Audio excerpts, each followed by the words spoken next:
All right, we are live. Welcome to another episode of the 10 Horse Money YouTube channel, Tuesday Night Live. And JB's glad. Yeah, JB's glad to be here because it is straight up nasty outside. We got fog. I mean, you couldn't see probably 50 feet in front of you. I mean, when I drove over here, that's about what it was. I told Mom it was 30 yards when I was on the way over, like, because I turned in on the highway down here that leads to your house, and it was.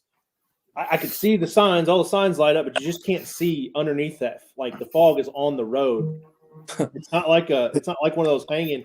It's like what we were talking before we went live. It's the fact that the ground's still frozen, the ditches were frozen, all the ice that's still hanging around. Yeah, it's steam rising off of it. And man alive, I couldn't see the turn off, and I was like, oh, there it is. It's like a long LiveScope cast. That's right. You can see. I needed LiveScope to get over here. What are you talking about? You need that radar. You remember that? What tournament was that when those guys were down in the bayou or something? They were running through those canals. The Venice. They had radar on the front of their boats. Yeah, the radar that was about 6-7 feet behind their heads. Probably not even that. Probably 2 feet behind their heads at the driver's seat, letting all of that radiation off. That was probably really good for them. Half of them had like a big bald spot in the back of their head at the end of the tournament. Just fried the brain. I think it was like Bassmaster Classic. I remember like Mike Iaconelli, he had a big old radar on the back of his boat. Yeah, that's the one. Could you imagine running blind in Venice, Louisiana, and trusting radar to not hit a stump or just like an alligator, a rod iron sticking up? Go big or go home, I guess. Yeah, I mean you're exactly right. Who is the guy that says if it can't see it, it's not there? That's like a Toledo Bend phrase. I think those guys just trim it up, put the jack plate all the way up, and go full send.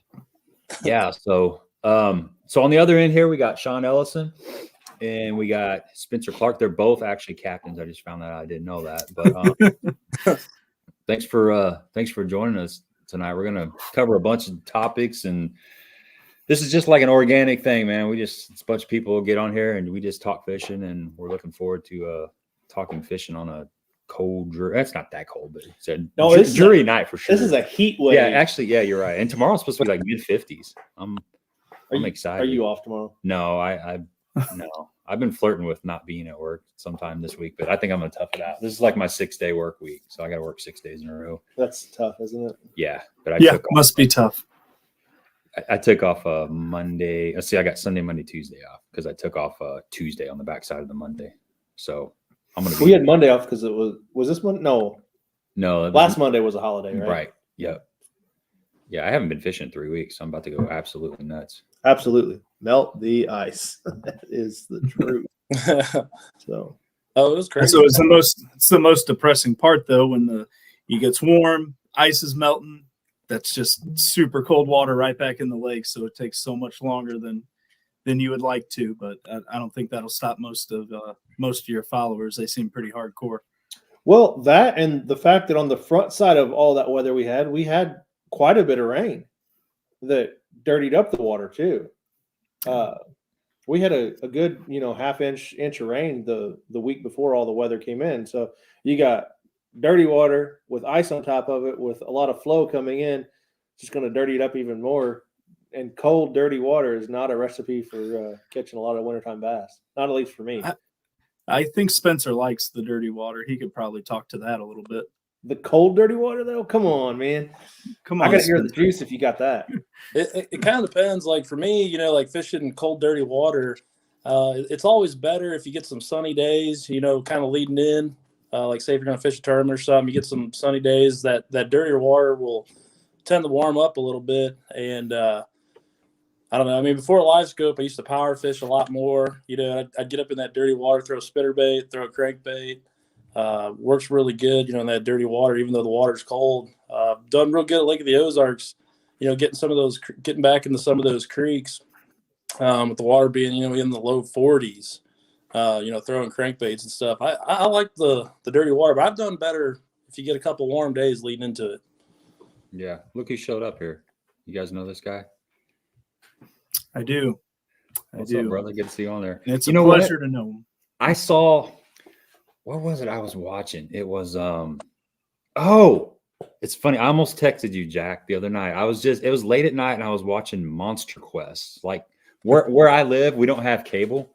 So I get these random shows By on choice. the By antenna. choice, you Yeah, don't some of it's pretty good, but some of it's just whatever's on is what I'm usually watching late at night. And they had some Monster Quest and they were talking about piranhas on Lake of the Ozarks, and they had these scuba divers that I've seen they were this, diving yeah. off the dock, and they put this whole chicken down there, and they thought some piranhas had chewed on it, and come to find out, like they checked the underwater camera footage, and it was just a little bluegill pecking on I it. see their old yellow cat coming down there and chewing on But it. lo and behold, Mr. Jack was on there, and he said, I think his line was, or the section I saw, I think his line was, there may be a few piranhas in here or something like that. You know, he didn't say there was a school of them, but it was something to the fact that there were a few piranhas in the lake. But It says don't swim in the water. I have my favorite Jack Ux's story. I went on a fishing bender a couple falls ago. I think I fished 20 out of 30 days in the month of September, and I kept seeing Jack at all these really random boat ramps. And it was right after he kind of got involved with supporting the Warrior William project. So I'm like, I know this guy. I'm seeing him. He knows what he's doing. I know him. That must mean I know what I'm doing. And I found myself at like the 70-mile marker, and I saw Jack on a guide trip, and I had my wife fishing with me, and I was all like, oh, I know him now. He helps with Warrior William. I've seen him Monday through Friday at 3 different ramps all over the lake. I'm going to go say hi to him. So I start trolling across the cove, and next thing I see is Jack grabbing a power pole hanging over the back of the boat, getting a crankbait out of his motor cover from one of his guests on his guide trip. Just literally about to fall in the lake, and I just did the hardest U-turn. I'm like, he doesn't want visitors right now. It's just me. And that's when I decided, I was like, we'll leave the guiding with the captain's license to Jack and the Dills and Spencer, and I'll stick with bachelor parties on the Tri-Tune for the summertime with the captain. When you turned around, did you actually throw a wake and throw Jack out of the water or anything? No, I didn't know if there's more to the story. Trolling motor only. I just let him be in peace because it did not look like a fun situation. Oh, yeah, I mean, that's one of the things, you know, you get a lot of people in your boat. They can be kind of crazy. It's like opening day of the trout park sometimes, you know, you get lines going every which way. That's why a lot of times, you know, on Table Rock, we do a lot of what I call deep sea bass fishing, because we go pretty much vertical for them. Keeps everybody's line out of the way, and that it works pretty good down here because most of the time the fish on Table Rock are really deep. So, good way. Have you ever had anybody get hooked or any kind of emergency type of situations as you're guiding? Luckily, no. I've had some real close calls. You know, baits going by your head a little too fast and stuff like that. But for the most part, haven't had any issues. So. You know, hopefully we get through another year without any problems like that. But that's like one of my greatest fears as a fishing guide is any kind of situation like that popping up. So, you know, hopefully we have another good year. We don't have to deal with anything. Yeah, that's always a good thing when you don't have new piercings coming from the trip. Yeah, I mean, I try to suggest to everybody, you know, wear their sunglasses, wear eye protection, you know, we're on our trips. That way, you know, you can get a hook out of your skin, but, you know, getting hit in the eye with a hook, I mean, that's like my greatest fear always. Yeah. That new boat Spencer has too. To be honest, I always frowned upon that boat that he has. And then he showed up with it from a guide perspective. And it's I think it's a early 2000s, the Nitro Center dual console with the 4 cross seats. Okay. The console's in the middle. And the more you look at it for Table Rock, wide open, plenty of room to walk around. I mean, that is an ideal guide boat, honestly, for what you do. So that's finally when that boat made sense to me, to be honest. Yeah, I mean, you know, that's one of the biggest things with me. You know, I'm kind of caught up in this world between being a full-time fishing guide and then also wanting to fish some tournaments. So, you know, that the boat I got now, that center console Nitro, it kind of gives me the best of all worlds for what I'm trying to do. You know, some of the guys down here, they've gone to the big center consoles, which those boats, you know, a 24-foot center console is pretty tough to tournament fish out of because it's hard to get into tight places with that. But having that center console bass boat just allows me a lot more leg room, you know, on these guide trips.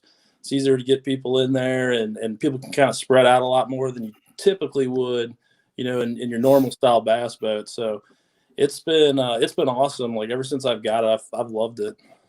So you can sit 4 across then? Yeah, so you can sit 4 across. So like on my left side, I can put somebody, and then I can sit 2 more to the right of me, and so that's 4 across. And then you can also put a person up front. There's a big area like in front of the consoles to where you could sit 2 people up there if you needed to. Just a real wide, good riding boat.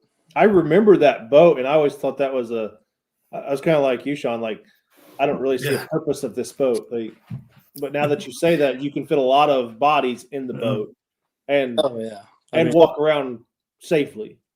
Oh yeah, and I think I think originally, if I'm not mistaken, I think Rick Clunn was one of the key people in designing that boat. Yep. So the interesting thing about this bass boat too is it has a little live well up front to where you can put your coalfish up there. Huh. So it's got 2 live wells, behind the seats, but then it's also got one just above the console, like in the floor. So I think the whole idea behind that was Rick Clunn designed it to where if you put your coalfish in there, you wouldn't have to go to the back to make a coal like in a tournament. A little more. So it's kind of something to strive for. Be like Spencer. You catch so many fish that you need 2 live wells, 2 separate operating live wells. In tournaments, do you use your front live well? Oh, I didn't catch that. In tournaments, do you use your front live well? No, I don't personally. I mean, I just use the 2 back ones, but I don't know. Maybe this year, we'll just catch some mega bags and have to use them all. I mean, we can only pray for that, right? I mean, if we're going to preach conservation and fish care, I mean, you got to have maybe 2 or 3 in the back and I'm 2 thinking in the 2, front. 2 and 1. Yeah, you got to put your giant up front with you so you can check on him quite often. I mean, I think the greatest fear would be if you end up forgetting a fish, or something. Oh yeah. Because I mean, I don't know. I mean, if you're fishing a team tournament, everybody's got to be on board with that other live well. I mean, you don't want anybody to forget about it. So or just the opposite, you forget that you have 1 in there and now you got 6. Yeah, exactly. So yeah. And about 3 weeks later, you open it up and there's some bass turkey in there, just a dried up fish. Oh yeah. Well, that's being a fishing guy. One time somebody left a trout in one of my live wells, and it rotted in there for a long time before figured out it was in there. And let me just tell you, it stunk to high heaven. So I don't know where I was going with that, but I'm just telling you that was a bad experience. Oh, I've heard all those stories where guys got a John boat or whatever, and they went bluegill fishing and thought they had one, and right behind the aerator or whatever, that bluegill just tucked in there, and boat sat outside in July for a month before he went fishing again, and got in there and opened it up, and it was just like I'll tell you what, guys, you guys don't have to deal with this, but around here, the nastiest thing that you can have in your boat is an Asian carp. Those things, they slime your boat, and that slime, it's like this, it lasts for weeks and weeks. It's like weeks. It's like the worst cold that you had with the snot. That's gross, but like that and drying up everywhere. And you can't get it off your car. It's awful. I think growing up, as I was talking to Gabe before this started, I grew up in Southern Illinois. And so the Kaskaskia River was our local Thursday night tournament spot. Back to my high school days, we'd drag the bass tracker down there. And that was the end of that place because you'd have so many boats screaming down a narrow river. And there was only one way to go when you took out of that New Athens Marina. And those things flying up, that was the wildest deal. But I've had plenty of them smack us, land in the boat, this trail of slime and blood. I don't even know. But yeah, that was probably the downfall of some of those fisheries over there. Well, even that dang Asian carp. What was the lake that you and I fished? Peabody River King. It connects to the Kaskaskia, I believe. Yep. Those are some great strip mine lakes. Yep, you're exactly right. Area. Yeah, we had JB and I were fishing. It was a year ago or so, and actually I got a little video on it. But we had several of them jumping up as we're going through there, just idling, and one of them jumps in the boat with us. Knocks one of your rods out. You almost jumped out of the boat. I did. It was hilarious watching the look on your face. It was like it was funny. If you guys go back and watch the video, I love the fact that we both jump up on our respective decks and we look at each other like, I ain't getting it. You get it? I ain't touching it. I ain't getting it. It was my boat, so I had to take care of it. Those things are nasty, though. Yeah, here's a just a comment that we can touch on real quick. Illinois has different A-rig. Somebody rules. had asked it on Kincaid if they could throw an A-rig. Yeah, so on Kincaid you can throw five hooks. On Kincaid you can? Yes. Okay. Lake of Egypt you can as well, and I think Rend you can. There are 5 lakes over there in Southern Illinois area, and that's getting a little bit north to Rend and maybe Shelbyville and stuff. I'm not saying that Shelbyville is, but they're in that general region. There are 5 lakes that you can throw five hooks. Yeah. But the statewide rule is just 2 hooks. So make sure if you're throwing that A-rig. In fact, I got a video I'm dropping tomorrow on the A-rig, but make sure you know what lake you're on and you're fishing the proper regulations. In Missouri, it's 3. Yeah. And then So I have a question for Spencer in regards to that. If you have an A-rig with 5 baits and you can only have 2 hooks, where are the 2 hooks going? Because I've never been faced with that problem where I've fished since the A-rig has been a thing. But if that was from your perspective, where would you put 2?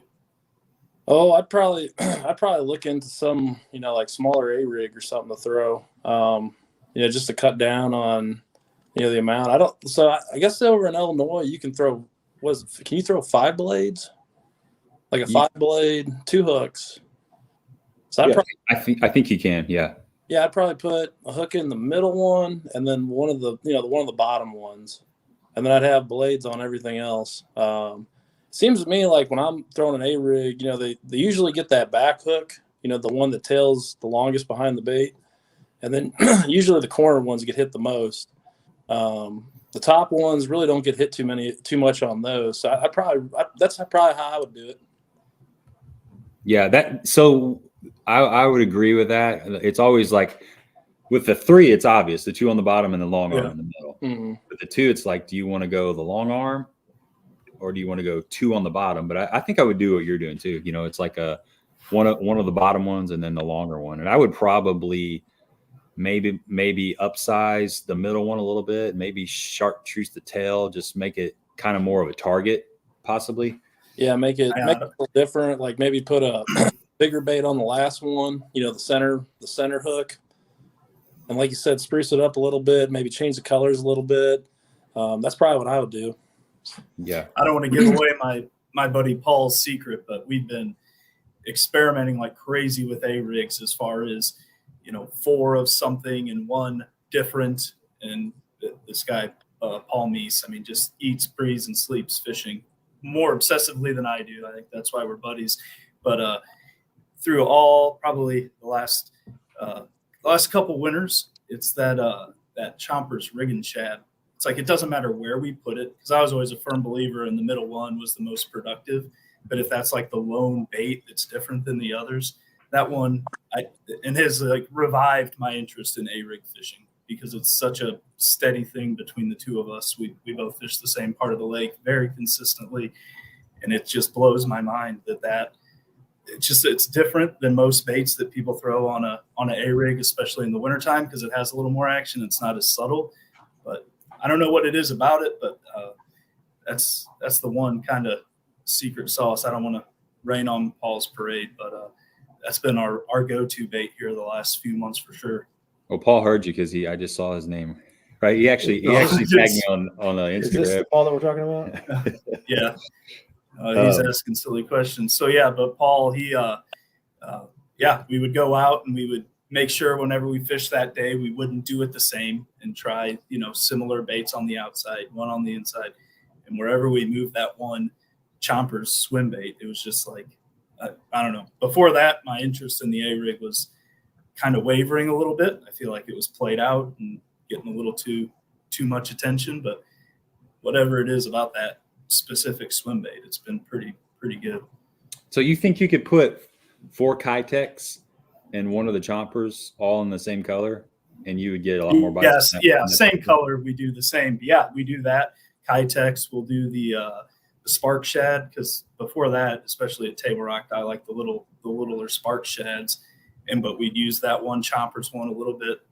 differently as long as the color matched. And for some reason, it would Interesting. 4-to-1 get bites over all the other ones. So I wouldn't, then we would try to fish the whole bait or the whole rig with those baits, and it wasn't as productive. I don't know if it's overkill, the amount of action that gives off, but whenever you just have one of them and 4 subtle baits and that one that's a little more lively, I don't know, something to it. I'm not a fish scientist, but it definitely has been working. Yeah. Darius says 5 baits on Kentucky Lake. He's down on Kentucky Lake. So you got to know every place is a little bit that different. all depends on like what trail you're fishing too. Like if you're fishing tournaments, it doesn't default to the state rule. A lot of times it defaults to the tournament rules. Yeah, so. BFL is typically 5 wires, 5 blades, but 3 hooks. At least that's what I think it is, unless it's changed. Yep. Even though you're on Kentucky Lake. Yep. Yeah, exactly. And one of the things too is, a lot of these tournaments, they've kind of banned the A-rig, from being fished. So one thing I was going to kind of talk to you guys about is throwing a big spinnerbait instead of an A-rig. That's something I've kind of been doing in these tournaments or playing around with a lot down here at Table Rock Lake is throwing a big spinnerbait. And so I think these fish, they've gotten a little bit more conditioned to that A-rig over the last couple of years. It still has a tremendous amount of drawing power. Now the last year I've been playing around with a deep spinnerbait, like a 1 ounce and a 3/4 ounce E-Factor spinnerbait. Been fishing it really deep and under bait balls and around brush where, typically people are throwing an Alabama rig, and spinnerbait shows up real good on LiveScope. You can really see those blades, when you get out there with it. And it does a real good job of having that drawing power like an A-rig does. So that's something I've been kind of doing instead of the A-rig in a lot of these tournaments and just when I go fun fishing. So is that a single willow leaf, double willow leaf? Yeah. So I got one here for you. So just happened to be there too. Here, I'll put you on solo so we can get all the glory. So like down here on Table Rock last spring, I really tore them up when the fish were just kind of starting to come up out of that deep water and start getting into 20, 25 foot of water. Kind of what happens is, the shad, they start to move a little bit into the creeks even more. And, the bass are going to follow those shad in because they're just getting ready to kind of sit out in the middle of those pockets and then move up, onto those gravel banks in order to spawn and do their thing. But before they go up, they're going to feed real heavily on, bait fish back there. And last year I had a day on Table Rock that was really interesting. I was using LiveScope, and I was following a school of shad down about 150-yard stretch of bank. And I think I caught 3 or 4 largemouth between 4 and 5 pounds on a spinnerbait, just LiveScoping them under that bait. So it's something different besides that A-rig that I like to throw. Not as many people are using it.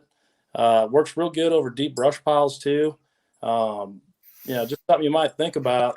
And kind of learned this technique. It wasn't something that, originally I thought about, but one of my traveling partners, Mark Tucker, who, recently passed away, legend of fishing around here in the Ozarks. He was he liked to do this a lot down at Lake of the Ozarks, throw a big spinnerbait around brush. And it's kind of where I got it from, and been trying it out here the last year. It's been working really good for me. So talk a little bit more about that spinnerbait. What brand, what weight? Okay, so this is an E-Factor lure spinnerbait here, and this is the mouse color. Down here at Table Rock, I like throwing double wool leaf blades in the silver because we got that clear water. That seems to work really good. This spinnerbait, E-Factor lures, they're making, in my opinion, the best spinnerbait on the market just because of the components that go into this bait. It's got the blades, it's got the hook, and it's got the skirt combination to it and the wire. It's got the complete package on what I'm looking for in a spinnerbait. You can find a lot of spinnerbaits out there, but it's hard to get everything you got going on in this spinnerbait because, they do a really good job of building a spinnerbait. Is that a 3/4? So this is a 1 ouncer, actually. Okay. Nice. How big do they make that in? So they'll make it all the way up to a 1 ounce. Okay. And, any spinnerbait, that color combination, blade combination that you can think of, E-Factor can make it for you pretty much. You just got to give them a call and you can get some custom baits ordered. But if you go on their website, you can just scroll down and pick pretty much whatever spinnerbait combination, blade combination you can think of. I mean, they've got it. So making some really good baits over there. So that would be, what's another couple colors that are really good on Table Rock as far as so funny you asked, I got one more here, and this is purple shad spinnerbait. So this one here works really good down here. Those are probably my two favorite colors if I'm fishing. Okay. Uh-oh, I muted him. I'm sorry. Or this purple shad color. And so these are the two colors. Yeah, those are both good looking colors. I'm very familiar with that mouse color. Yeah. Yeah, anytime you're in clear water, a little bit of purple, a little bit of silver. And like, you can see here, I like these silver blades, these double Colorados, double willows. They just show up real good on LiveScope. There's been a couple other baits that, companies have come out here in the last year that are pretty similar to that, but a good old-fashioned spinnerbait works pretty good too. So Paul says such a trap. I think Paul's getting a little angry over here with all you guys talking. He can deal with it. And luckily, Paul and myself this time of year don't fish a lot of tournaments, so we're just in it to catch a lot of fish. So that's Billy said I don't think he'll be too upset about that. Cat's out of the bag. That's right. Oh, here we go. Do you use a trailer on the big spinnerbait? Yeah, so Bait Cave Customs, they came out with a new cave swimmer. It's a swim bait, and this works real good, on the back of a spinnerbait. Another trailer that I really like to put on my spinnerbaits. Hold that sucker up real quick. Nice. Yeah, it's deadly in the clear water on the back of a spinnerbait. But another trailer that I really like on the back of a spinnerbait, Arky Lures, they make a 4-inch twin tail. I love it in chartreuse, and they also make a white one. I kind of play around with that a little bit. I kind of throw that more so in like dirty water. Like if I'm fishing muddy or stained water, I really like that chartreuse twin tail.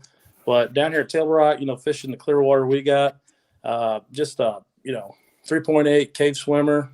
And that pro blue color works really good down here. And the other thing I'll do too is I'll put a little chartreuse on it.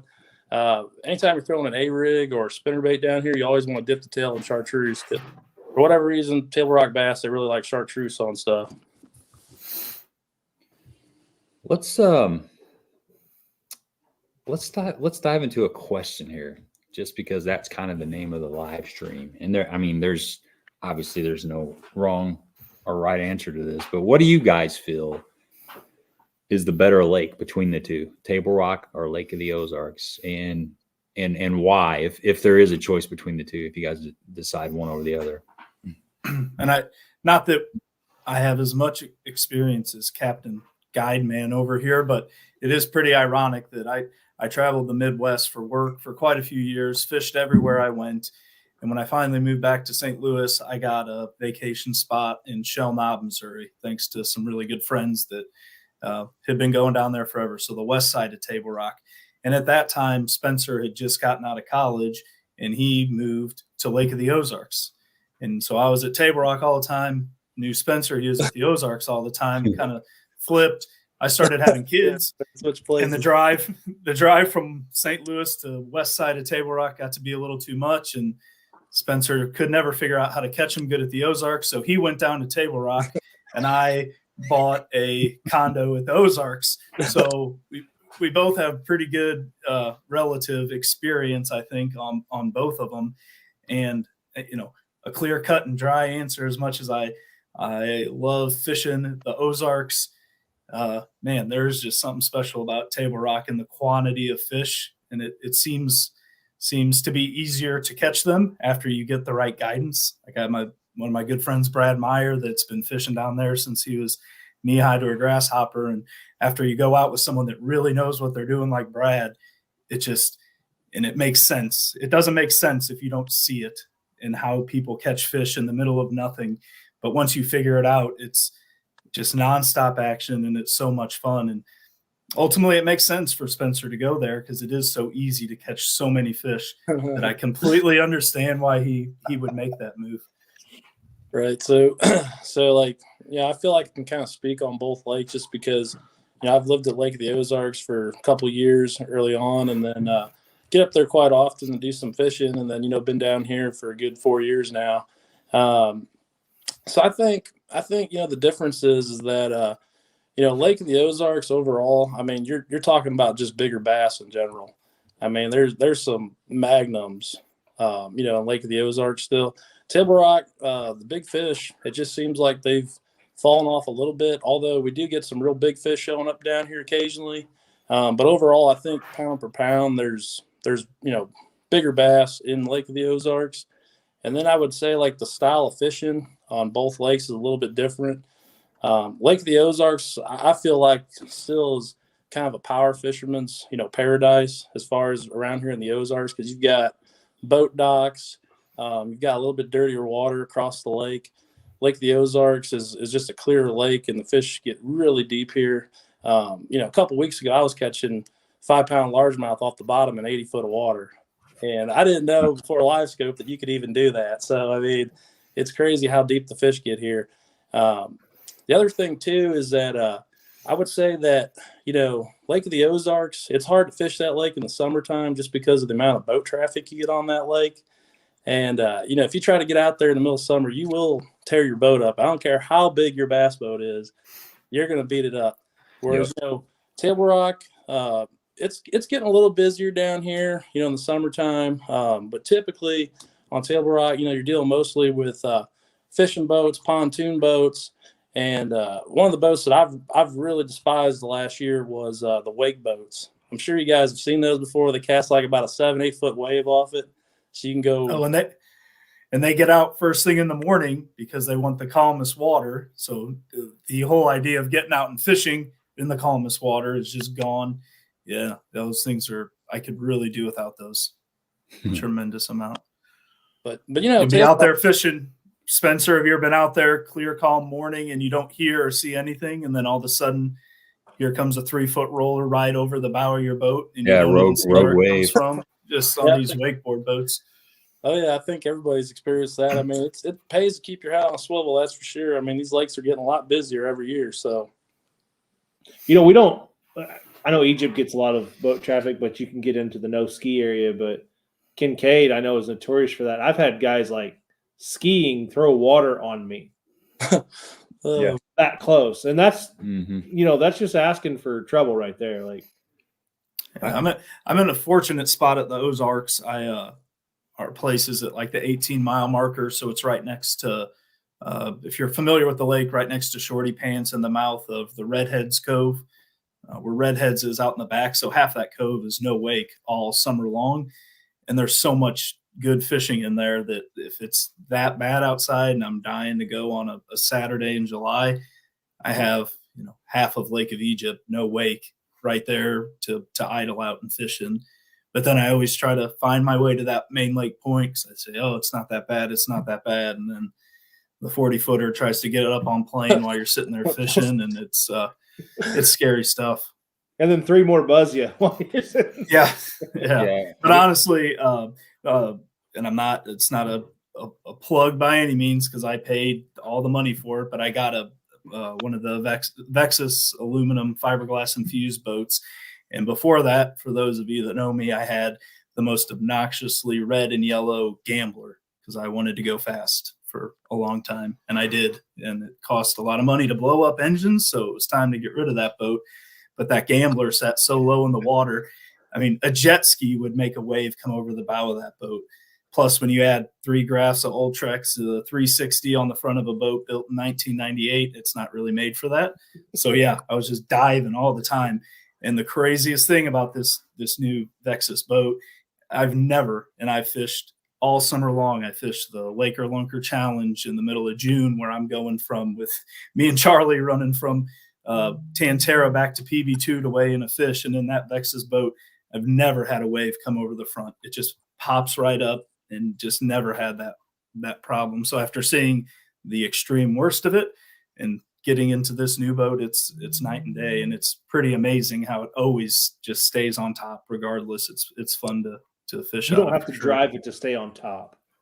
No, you don't. It's just hammer down. It's almost like, and then in the big waves, it's almost like a jet ski, how it just kind of skips on the top. It never plows into the waves. So yeah, you're right. It doesn't matter how big your boat is, but it's a fun boat to drive even when it's rough, because it just stays on top and skips its way along. It's a lot of fun. Yeah, I got a Lake of the Ozarks story. So this was probably, over 10 years ago, like the Ozarks. At that time, I think I had I want to say it was like a 17-foot nitro fiberglass boat with a 75 horsepower motor on it. And back then, I mean, the lake was still crazy back then. I mean, in the summertime, I mean, there was huge waves. But I remember one time, I want to say it was like the morning of 4th of July. I took that boat out to the mouth of the glaze arm there, and it got pretty rough, and I was trying to get back. And you know how you turn the corner there right before the moorings where that big breaker wall comes out before the bridge there? Yeah. I remember just looking at this wave that looked like I'm on like a, I don't know, just like it was like a 20-foot wave that was just like trying to catch the tail of my boat. I was racing this wave all the way back to PB2. And so I don't know. I mean, that's one good thing about being down here at Table Rocks. I don't have to deal with that kind of boat traffic in the summertime. So I don't miss it at all. I've got a couple of friends that live in that Table Rock area, and they have voiced their opinion that it used to be a lot better than it is now, where as far as boat traffic it's worse now. It's kind of where all the Lake of the Ozarks folks have migrated to Table Rock, and Table Rock's getting a little bit worse. Still nowhere near what Ozarks is with the amount of pleasure boaters that it has. Well, but I remember a super tournament. It was 2 or 3 years ago. I think it was 2 years ago. Yep, I think it was the one that Matt Els won till 2 years ago. And at 8, I think it was like 7:30 or 8 in the morning, we pulled in this cove, and there was already jet skis out there circling. And I talked to Dion at the end of the weigh-in. I said, man, I knew it was going to be rough out there when it's like we've only been fishing for 30 minutes and there's already jet skis going in circles. I mean, they get up early and they stay late on that lake.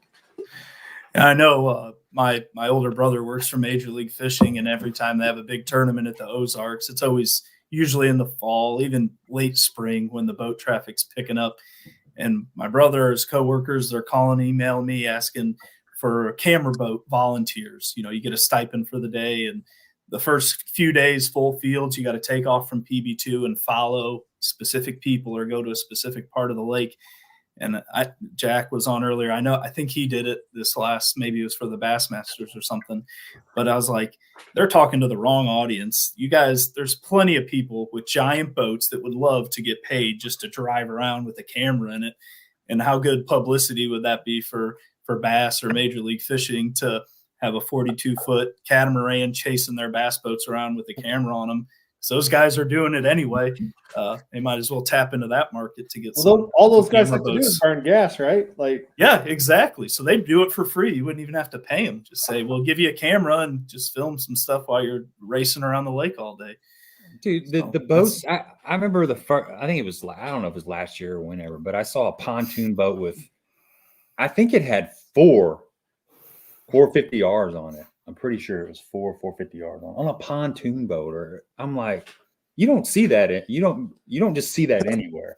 I mean, it's like Lake Havasu and Lake of the Ozarks. That's probably about it. It's unbelievable the stuff you see. I mean, you see they dump boats in and the water level goes up in PB2. I've seen it happen. I've seen people standing close to the bank that got splashed, like the water actually rose 1.5 feet. It's amazing the money that's at Lake of the Ozarks, right? Like I've been there a handful of times. My brother-in-law's got a place down there, and you just cruise around the lake. We can't really cruise around the lake, but get beat up around the lake and look at these docks and what's in them is just insane. The houses.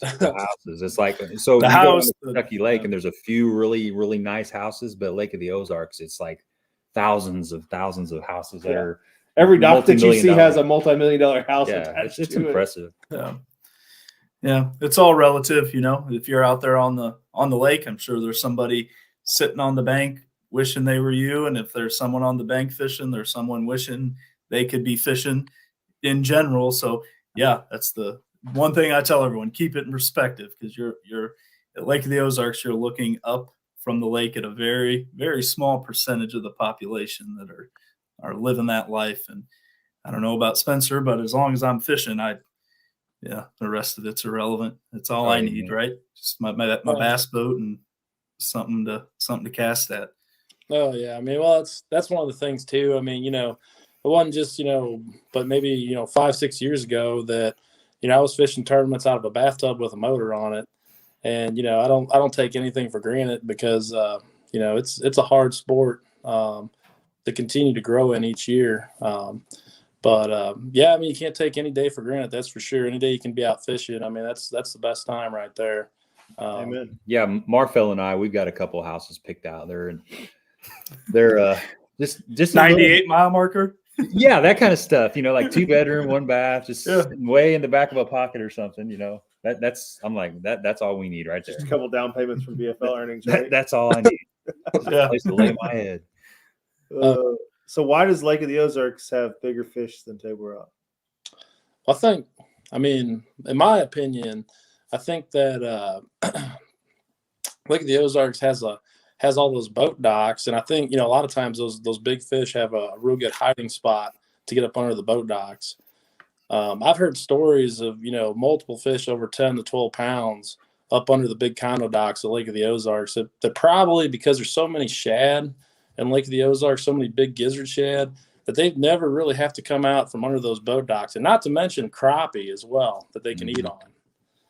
I think that the lack or the imbalance of spotted to largemouth, the abundance of spotted bass in Table Rock, it just doesn't allow all the shad to grow as big as Lake of the Ozarks, because there's just so many more bass at Table Rock just eating all those little shad before they have a chance to get much bigger.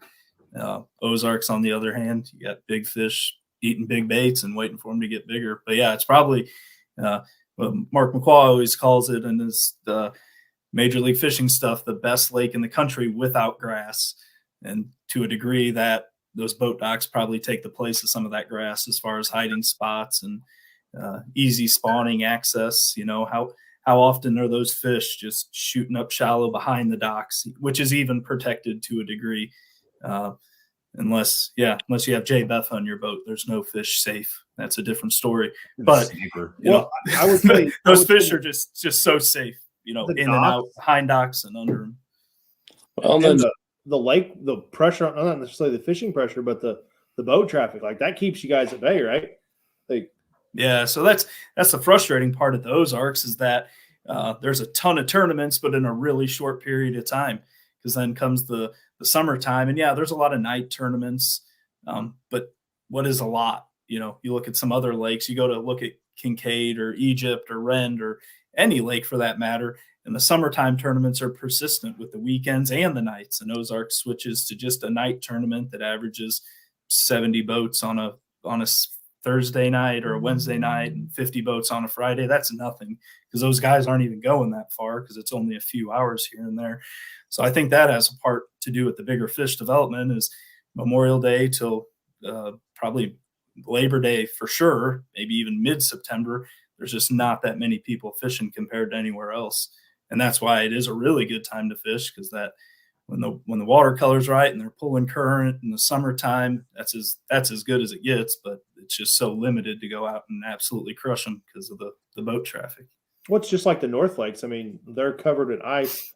We're just covered in boat traffic at Lake of the Ozarks for 3 or 4 months. So. Yeah, and it's got more or as much shoreline as the state of California. I'm pretty sure I've heard that before. So even though there's a lot of people fishing, there's still a lot of shoreline, and there's 50, 60, 70,000 docks too. So I mean, you go a couple states further south, and the fishing pressure persists to that high level all year round. Yeah. And you could say starting December or probably mid-November till mid to late February, there's no real big tournaments. There's some really good tournaments, all the Bass and Bob stuff and the things that Randy Conlon and Baitworks put on, the jerk bait only tournaments, but those aren't sustained big tournament pressure like lakes a little further south see 12 months out of the year. The winter time, like I'll be out there fishing this coming weekend, and I'll probably see the same 4 guys that I've seen the last four times I've been out, and that's about it. There's not a whole lot of traveling and fishing going on at the Ozarks in the middle of the winter. A couple announcements real quick, and then we got some pretty good questions in here. We are going to be doing a giveaway, and the way our giveaway works, we're actually going to be doing 3 giveaways. So we're going to be doing 2 Bait Cave Customs giveaways, and each one of those giveaways is going to have a few packs of plastics, some pretty cool designs. I was just actually looking at the website before we went live here and got a lot of unique stuff. And then we're also going to be doing a $25 Baitworks gift card giveaway. And the way that one works, we got a lot of new faces on here, is we're going to make a reference to Sasquatch. So when you hear that word Sasquatch, guess a number between 1 and 200. And we've got the number written down right here. So whoever guesses that number is going to win the $25 gift card, courtesy of Baitworks. So just keep your ears peeled because it happens quick. It's kind of a night. We just kind of it's kind of a night for one. Yeah, of those. It's kind of that gloomy. You know the Pee Wee Herman, Pee Wee's Big Adventures, the Large Marge. Every time we get that foggy night like this, I always think of Large Marge. Yeah, tell them Large Marge sent you. Tell them Large Marge sent Lord. you. Let's see, where was that question at? Okay, here we go. Scott Edwards wants to know. He says he's never fished Lake of the Ozarks before. Any tips for a newbie going there? Spencer, I'm talking too much. Spencer all day. Yeah, Have at it. so Lake of the Ozarks, you know, when I think about coming up to Lake of the Ozarks and, you know, what I'm going to fish when I get there, you know, basically, usually I find fish either on docks, rocks, or in brush. That's kind of the 3 patterns that I really like to fish when I come to Lake of the Ozarks. So you know, if I was going to go shallow and I was going to fish the docks, there's a couple things that I would check when I'm going to fish those docks. I'd fish your 4 corners of the docks, and I'd fish what's behind the dock. And a lot of what I'd be looking for in that dock, I'd be looking at the rock up on the bank behind the dock and how that comes out. And then, you know, the proximity of that dock next to deep water always seems to help. So that'd be a good pattern there to run on Lake of the Ozarks. And now, like brush, you know, I'd go check brush piles, and I'd kind of start on the main lake, and I'd work my way back in to the creeks. And what I can tell you is I'd be looking for bait and fish around those brush piles. And then, you know, usually between those 2 patterns, you know, you're gonna get some bites along the way. That's kind of what I look for up there. And pretty much any Ozark lake around here, but specifically on Lake of the Ozarks.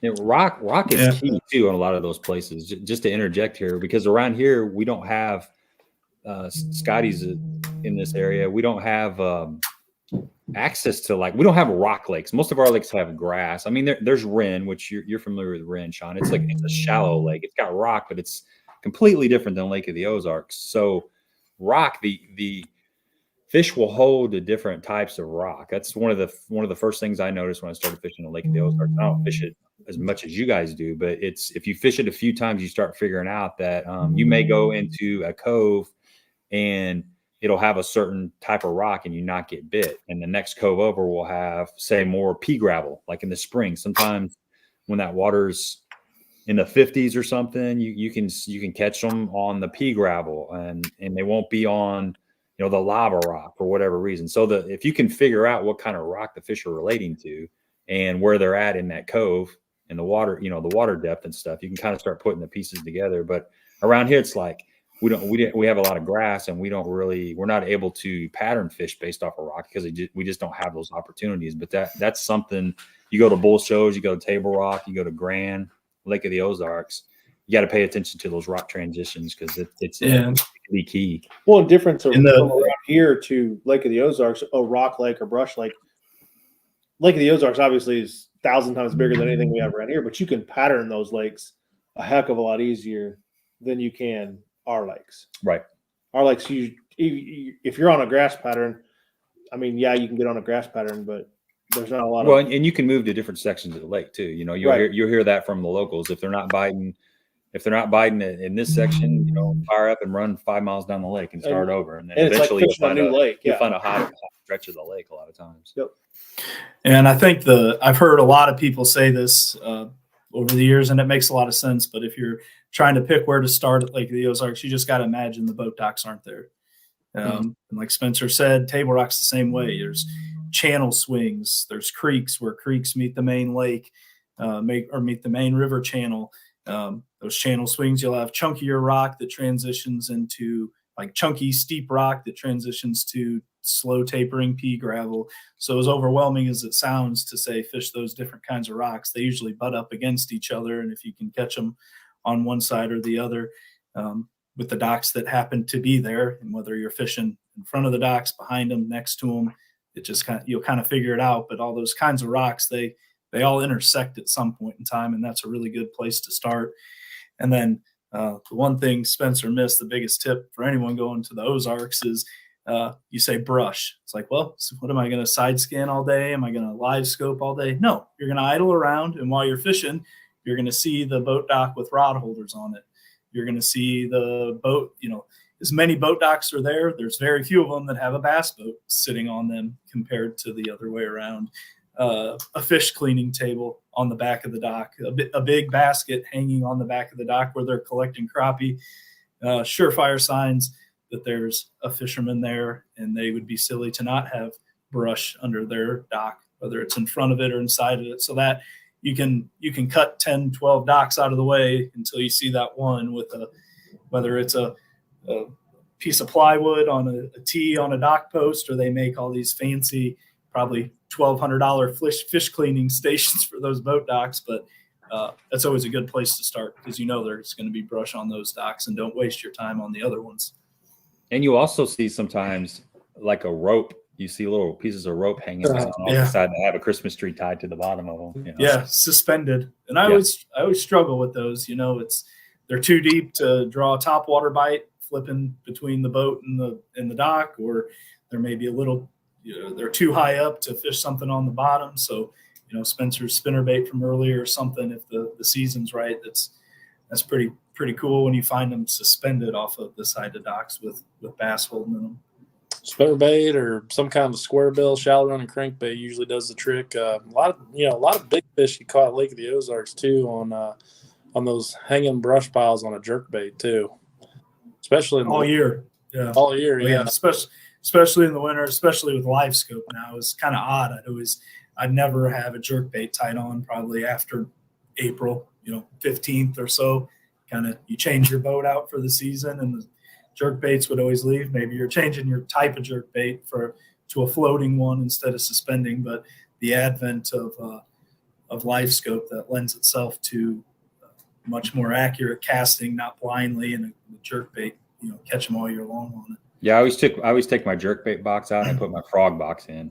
That was kind of like our boat just got heavier as all LiveScope did. More graphs and more tackles. So back to Table Rock real quick. One of the cool things about Table Rock is you have a legitimate chance of catching a 4 or maybe a 5 pound smallmouth, spot, and largemouth all on the same trip, and that's kind of unique. There's not a ton of lakes in the country where you could actually have a chance of catching the trifecta like that. Oh yeah, I mean, what I've kind of seen here in the last years is, they've started to run a little bit more together. Even on my guide trips, we're catching, a lot more. Seems like a lot more largemouth are going even deeper now, to where I've been catching them, around the spotted bass a lot more. Typically, I was catching mostly spotted bass when you get to a certain point, but been catching smallmouth, spotted bass, and largemouth all kind of in the same range. Last year here, a lot more than the other couple of years I was down here. So. It's amazing. I mean, one memorable trip that I can think of was about a year or two ago down here in June. Pulled up on one of the islands down here at the dam, and probably had 18, 19 pounds on a pop R during a shad spawn. Where I had smallmouth, largemouth, spotted bass, everything was schooling. So it can get pretty crazy down here at Table Rock if you get in the right situation. And when I talk about magical, that guy, I hope he's watching, Brad Meyer, Billy and Jay, all these guys from the Warrior William Project, we have a group text going. And at least one time that Brad's at Table Rock, every time he's at Table Rock in the summer, we all wake up to a picture of him with 2 at a time. And Ozarks, that happens once in a blue moon, extremely rare. But I don't know a time when that guy Brad goes down to Table Rock and he doesn't catch 2 at a time in the summer, whether it's a flutter spoon where you have that stinger hook on the top and the treble hook on the bottom, or on top water. It just, those fish, if you're in the right place at the right time, it's pretty cool to see. And I know that we're all having heartburn while we're chasing for 5 fish at the Ozarks, and he's catching 2 keepers at a time every time he goes out. It just blows my mind. So I'm sure that happens to. You talk about catching 2 at a time. I'm getting heartburn right now thinking about just catching one with all the ice. One of the things that goes on, down here in the fall, especially in the fall, like early fall, like I'm talking like September, even like the first part of October, is you'll get these wolf packs of largemouth and smallmouth, and even some big spots that are like cruising the bank, and you can see them. I mean, there's like 6, 7, 3 to 4 pounders, and they just get up and they just make their way down the bank. And I've had days where I'm throwing a crankbait up there, and I'll come back with 2-3 pound largemouth on the same cast, or I've caught like a 4 pound largemouth and a 3 pound smallmouth on the same crankbait. Wow. 2 at a time, because they get in these little wolf packs, and they're searching for stuff there up there in the rocks. And I've seen this happen multiple times down here in the fall. It's amazing when it's happening. That's awesome, man. Yeah, it's there's some decent spots in Lake of the Ozarks for sure, but the chances of even catching smallmouth, I know you can go up maybe the Niangua, or where would have smallmouth. Every once in a while you see a Lake of the Ozarks smallmouth. Where are they getting caught at? Up the Niangua. Yeah, that's what I thought. There was the guy that won the Bass Bash, I think 2 springs ago, or this past spring. They got the story of the guy in the John boat that was taking on water, and he threw a Ned rig the first cast, caught 7 pound. Everyone's heard that story. That same guy in the fall Big Bass Bash brought in a dandy smallmouth to the weigh-in. So it's like, that guy's on to something crazy. You should go. We had him on. We had him on our stream a while back. That's a really good stream. Anybody out there that hasn't heard that story, go dig that live stream up. He's it's a good story. He's man. very animated in his storytelling. Yeah, it's a good. He comes back in the fall, and the Big Bass Bash, their litany of pictures. There's one with that same guy with a smallmouth worthy of being weighed in at the Bass Bash out of the Ozarks. So that's pretty cool. And in all my days of fishing Lake of the Ozarks, and I've fished Lake of the Ozarks a bunch, I have only caught 1 smallmouth bass on Lake of the Ozarks. And surprisingly, it was in a BFL, and it was just around the corner from PB2, of all places. That's probably the best chance, right around PB2 or all the way up into Niangua. Yeah. So I don't know, maybe, somebody went up there, in the glaze, like way up the glaze probably is, if I was going to try to catch a smallmouth, or, you get back in like the Niangua, like you get way back in there where it comes in, guys catch smallmouth up there. But I know it's really rare to catch one there. Yeah. Andy wants to know, do you ever fish Taneycomo? Oh yeah. So like for me, like I actually, I don't know, probably do about 30 to 40% of my guide trips on Lake Taneycomo. So I guide for trout as well as bass, and also guide for walleye. Do a couple different species down here, but actually Lake Taneycomo is in my backyard, so I fish it all the time. So do you guide for bass on Taneycomo or not? Or is there no bass in Taneycomo? So there's some. there's some just a little. Just they're like 12 inches, right? So like, I hate to spill the beans on this, but Lake Taneycomo probably has the next state record bass in it. I mean, there's some magnums in Lake Taneycomo. There really is. I mean, they've got that trout diet, kind of like some of those lakes out there in California. Very hard to catch though. But in the springtime, I've seen some 7, 8, 9 pounders on beds down here, doing their thing. And there's some magnums in here. I've known several people that have caught some 8s and some 9s out of here, throwing the big trout glide baits and swim baits. I was just going to say, Spencer, it'll be interesting to see, because I have a nephew who's getting involved with high school fishing and asked me to help with him this coming year. So we're going to pick a few tournaments here and there. But there's one, I believe it's in the middle of July. I can't remember which one of the high school series it is, but it's on Taneycomo. So going to be the biggest tournament that I've ever heard of, publicized anyway, to be held on Taneycomo in the summertime. So that's something to look out for, with a couple hundred high school kids running around on Taneycomo chasing bass. So that's give us a little different insight, I think. Oh yeah, and if I give you a tip for fishing Lake Taneycomo, if you're going to be here in the summertime, pick up a frog. You'll have a lot of fun throwing a frog down here, especially when that grass starts getting up around the edges. Another thing is a weightless Senko, like a wacky worm, works really good. Taneycomo's got some extremely clear water, so like a finesse presentation, like a trick worm or a Senko on a wacky worm always works pretty good. The hard part about Taneycomo, it just seems like the bass on Taneycomo get real spread out, and then you'll hit like a 25-yard stretch where you'll just murder them. But like you got to find that stretch, any given day. And some of the best places I found on Lake Taneycomo to catch bass, you would never think a bass would live there. I mean, it'll just be the most plain looking bank. Like you'll have, grass mats and just boulder rock and all kinds of good looking stuff and boat docks on Taneycomo.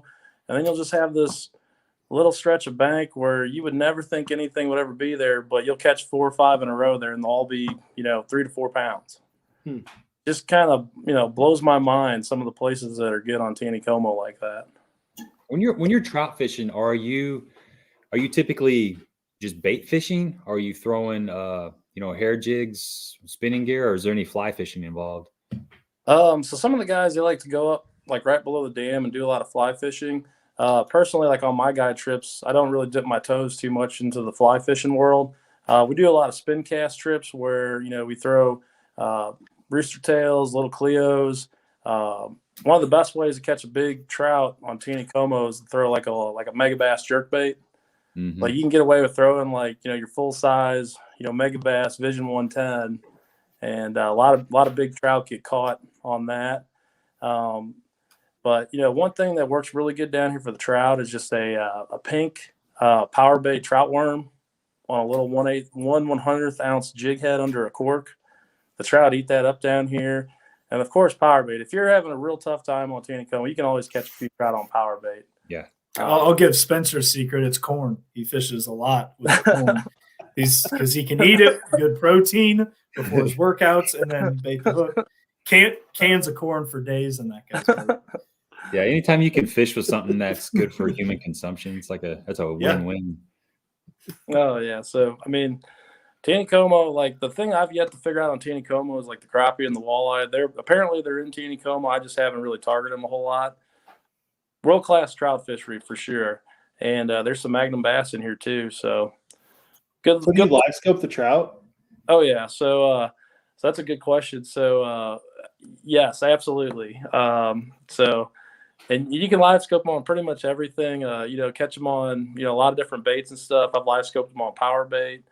It's that dang LiveScope. It's running everything. I didn't even think about that. You took trout fishing, which the purest form. I was gonna say especially fly fishing with LiveScope. Fly fishing with LiveScope. That there's some fly fisherman that ran his jet boat all the way up. He's got LiveScope on there, and he is just pissing every real fly fisherman off that's up the river. He's throwing big giant streamers, just stripping them in. And he's throwing a size 20 nymph with LiveScope floating right in the fish's mouth. That's what's going on. Yeah, I mean, Lake Taneycomo though. I mean, when they're pulling water, it's really more like a river. We get a good amount of current down here, and it's everything you got to stay in spot if you're trying to spot lock out there with like a 36-volt trolling motor. Mm-hmm. I mean, it gets to ripping. Now this past year was a little different because we didn't get a whole lot of rain. So really didn't have that problem too much. I mean, it was pretty stagnant like all summer. But the previous 2 years, we got a bunch of rain. And, I mean, it really gets to rip it out there. Was there still at least a little current flow? I mean, you say stagnant. I mean, last time I was on Taney, it was still 60-degree water temperature, 50-degree water temperature. It was cold. So they're kind of running like a little bit each day. It was kind of weird. They're running more in the afternoons this past summer. Okay. Typically, they'll open it up in the morning and they'll let it run. And usually, in my opinion, the fishing is better when they're running the water, just because the trout, they really like the oxygen of the moving water, and it just kind of cleans the whole system out. The summer we didn't get a lot of rain and movement, so we had a whole bunch of algae and this green scum that was just all over Lake Taneycomo. Not typical. It didn't look typical at all out there. I got you. Trout still bite really good though, even if even like the summer when they shut the water off. It's just, I think that running water just really helps with the oxygen and keeps those fish alive. Is there any big smallmouth in there? Yes, there are big smallmouth in Taneycomo too. Man, it sounds like the worst fishery in the world. It's a cool little fishery. Typically I've seen the smallmouth get caught from like Lily's Resort. It's a big resort down in Taneycomo up to the dam area. And most of the time guys are catching those either on like your Marbu jigs or catch them on those jerk baits. How far can you run your boat up? So you can run it pretty much all the way to the dam. If you're going to take a bass boat up there, preferably you'd want them to be generating a lot of current, and you'd want the water to be up. That way you probably wouldn't hit anything. But like this summer, it was really dangerous at times to try to get your way up there with a bass boat. I know it gets awkward in some of those channels. It's like a parade of boats idling in the narrow channels when the water's low. I used to have a jet boat, and so I would be off to the side. Again, it was back in my want to go fast era. Flat bottom jet boat flying up there next to the river run through a guy, with my stereo blasting. So I got kicked out of that place pretty quick with my obnoxious boat driving behavior. But it gets a little dicey with those small canals, and it literally pontoon boats and bass boats. It's like a parade of boats idling their way up towards the dam. Do you run your nitro all the way up to the dam? Oh yeah, yeah. Okay. Like when the water's up and they've got a couple gates open, you got no problem getting all the way up there. But when it's low, I mean, you really got to watch it. Past year, I know a couple guides that even tore their lower unit off trying to get up there. Guys that have been down here for years, and it's just like any kind of lake or I guess you call it almost like a river where you got that current. All it takes is big tree to float its way on down and be there when you're coming through, like a new tree or something. Or I've actually seen when the water's really ripping here. Boulders just rolling in the current down the lake, and so you just got to be careful. That's why a lot of times I won't go up to the dam. You just got a lot more people up there fishing, and some of the guys up there, kind of claim that area. So I try to go the opposite way a lot of times just to get away from everybody. I tell you what, Taneycomo is one of the only places where I've actually backed up further up the bank. When I saw something that I didn't think it was something that I didn't think it was. I was fly fishing, and I walked down from the dam, and I can't remember how far down I was, but I was looking at this. You talk about trees floating in the water, and I was looking at this stump down in the water, and it was probably like 30 feet off the bank, and I'm looking at it, and I started kind of focusing all around it because I'm trying to look for trout that are like relating to the current break or the eddy or something. Mm-hmm. I'm sitting there, and I kind of start walking out in the water really slow, and this stump starts swimming upstream really slowly. And it was a giant brown trout. And actually, I stepped back up on the bank. So it's one of the first. I mean, the only other time a fish that I can remember got me out of the water was when I was at Gulf Shores, Alabama, and I saw a dolphin come up, and I thought it was a shark, and I got out of the water really quick. Well, that trout, I had the same kind of feeling. I was like, "Holy cow!" It was massive. I mean, it was in the. It's hard to tell, but it was in that 20-pound range or so. And it messes with your head when you think it's a stump and the stump starts swimming upstream. So it takes a little bit to process. I vacated the premises, right? Yeah. I was looking for trout relating to a giant trout, I guess. So there's some big boys in that. So what's your big one down there then, Spencer? So personally, I've caught like about a 4 or 5 pound trout, but numerous clients of mine have caught them bigger than that. Mm-hmm. On my guide trips, I've had, I think, 6 or 7 trout that were over 25 inches long this year, which that's a big trout. I mean, those are big rainbows. Had a couple get off too, where most of the time when we're trout fishing down here, we're only using 2 pound zest. And so, you get a fish of that size on there. I mean, it's on, and probably the biggest mistake that I've seen people make, with the light line, trying to catch those big trout, is they get in too big of a hurry to reel them in, obviously. What you want to kind of do is let that trout sort of tire out, ways out if you're trying to get them in. Now, like, one of the things that, like, your trout purists down here, and what we try to do is get the trout in as quick as we can, just because, they are a delicate fish. And so you don't want to kill them and, try to play them too long. But, you get a big trout on, there's a little give and take as far as trying to get that fish in, because with that 2-pound test, as long as you keep your line a little bit further away from the boat, it has a real hard time breaking. But when you get that big trout all the way up tight to the boat, he makes that last run. A lot of your drags on your reels just can't catch up to the speed of these big trout, and you'll break them off. Absolutely. So yeah. I mean, and I'm thinking in a boat, I've never caught a trout. I'm trying to think. I've never caught a trout in a boat that would have made any kind of difference. But I think in a boat, you're a little bit more apt to chase one down if he's running. If he's on one of those long runs, at least you can get on the trolling motor and kind of follow him upstream. But when you're, I used to fly fish a lot. There's no chasing one down. I mean, it's slip and drown if you try to chase one of those down sometimes when they're make those big giant runs. So, oh yeah, I mean, I've lost a couple big ones because of big runs, and oh yeah, you got to do everything right to get those big ones in. Yeah. Brock asks, what is y'all's theory why spots don't grow at Lake of the Ozarks like they do at Table Rock? Any theory on that?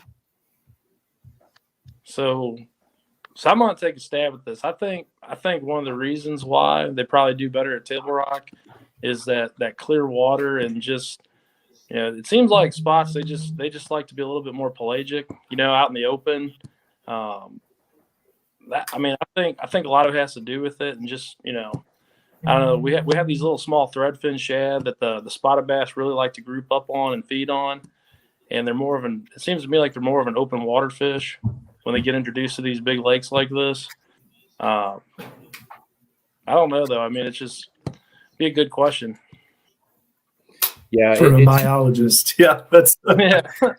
Yeah, and sometimes the biologists have a hard time answering that. I know somebody mentioned Kincaid Lake. There are some smallmouth in there, and we've had Sean Hurst, who is the biologist for Jackson County over there, and they did a pretty intense smallmouth stocking program trying to get them established in Kincaid, and they never really took off, and he wasn't really sure why exactly. They had some theories, but it's just like some lakes do better for certain species of fish than other lakes, and they go in cycles too, like Kentucky Lake, like Darius was saying.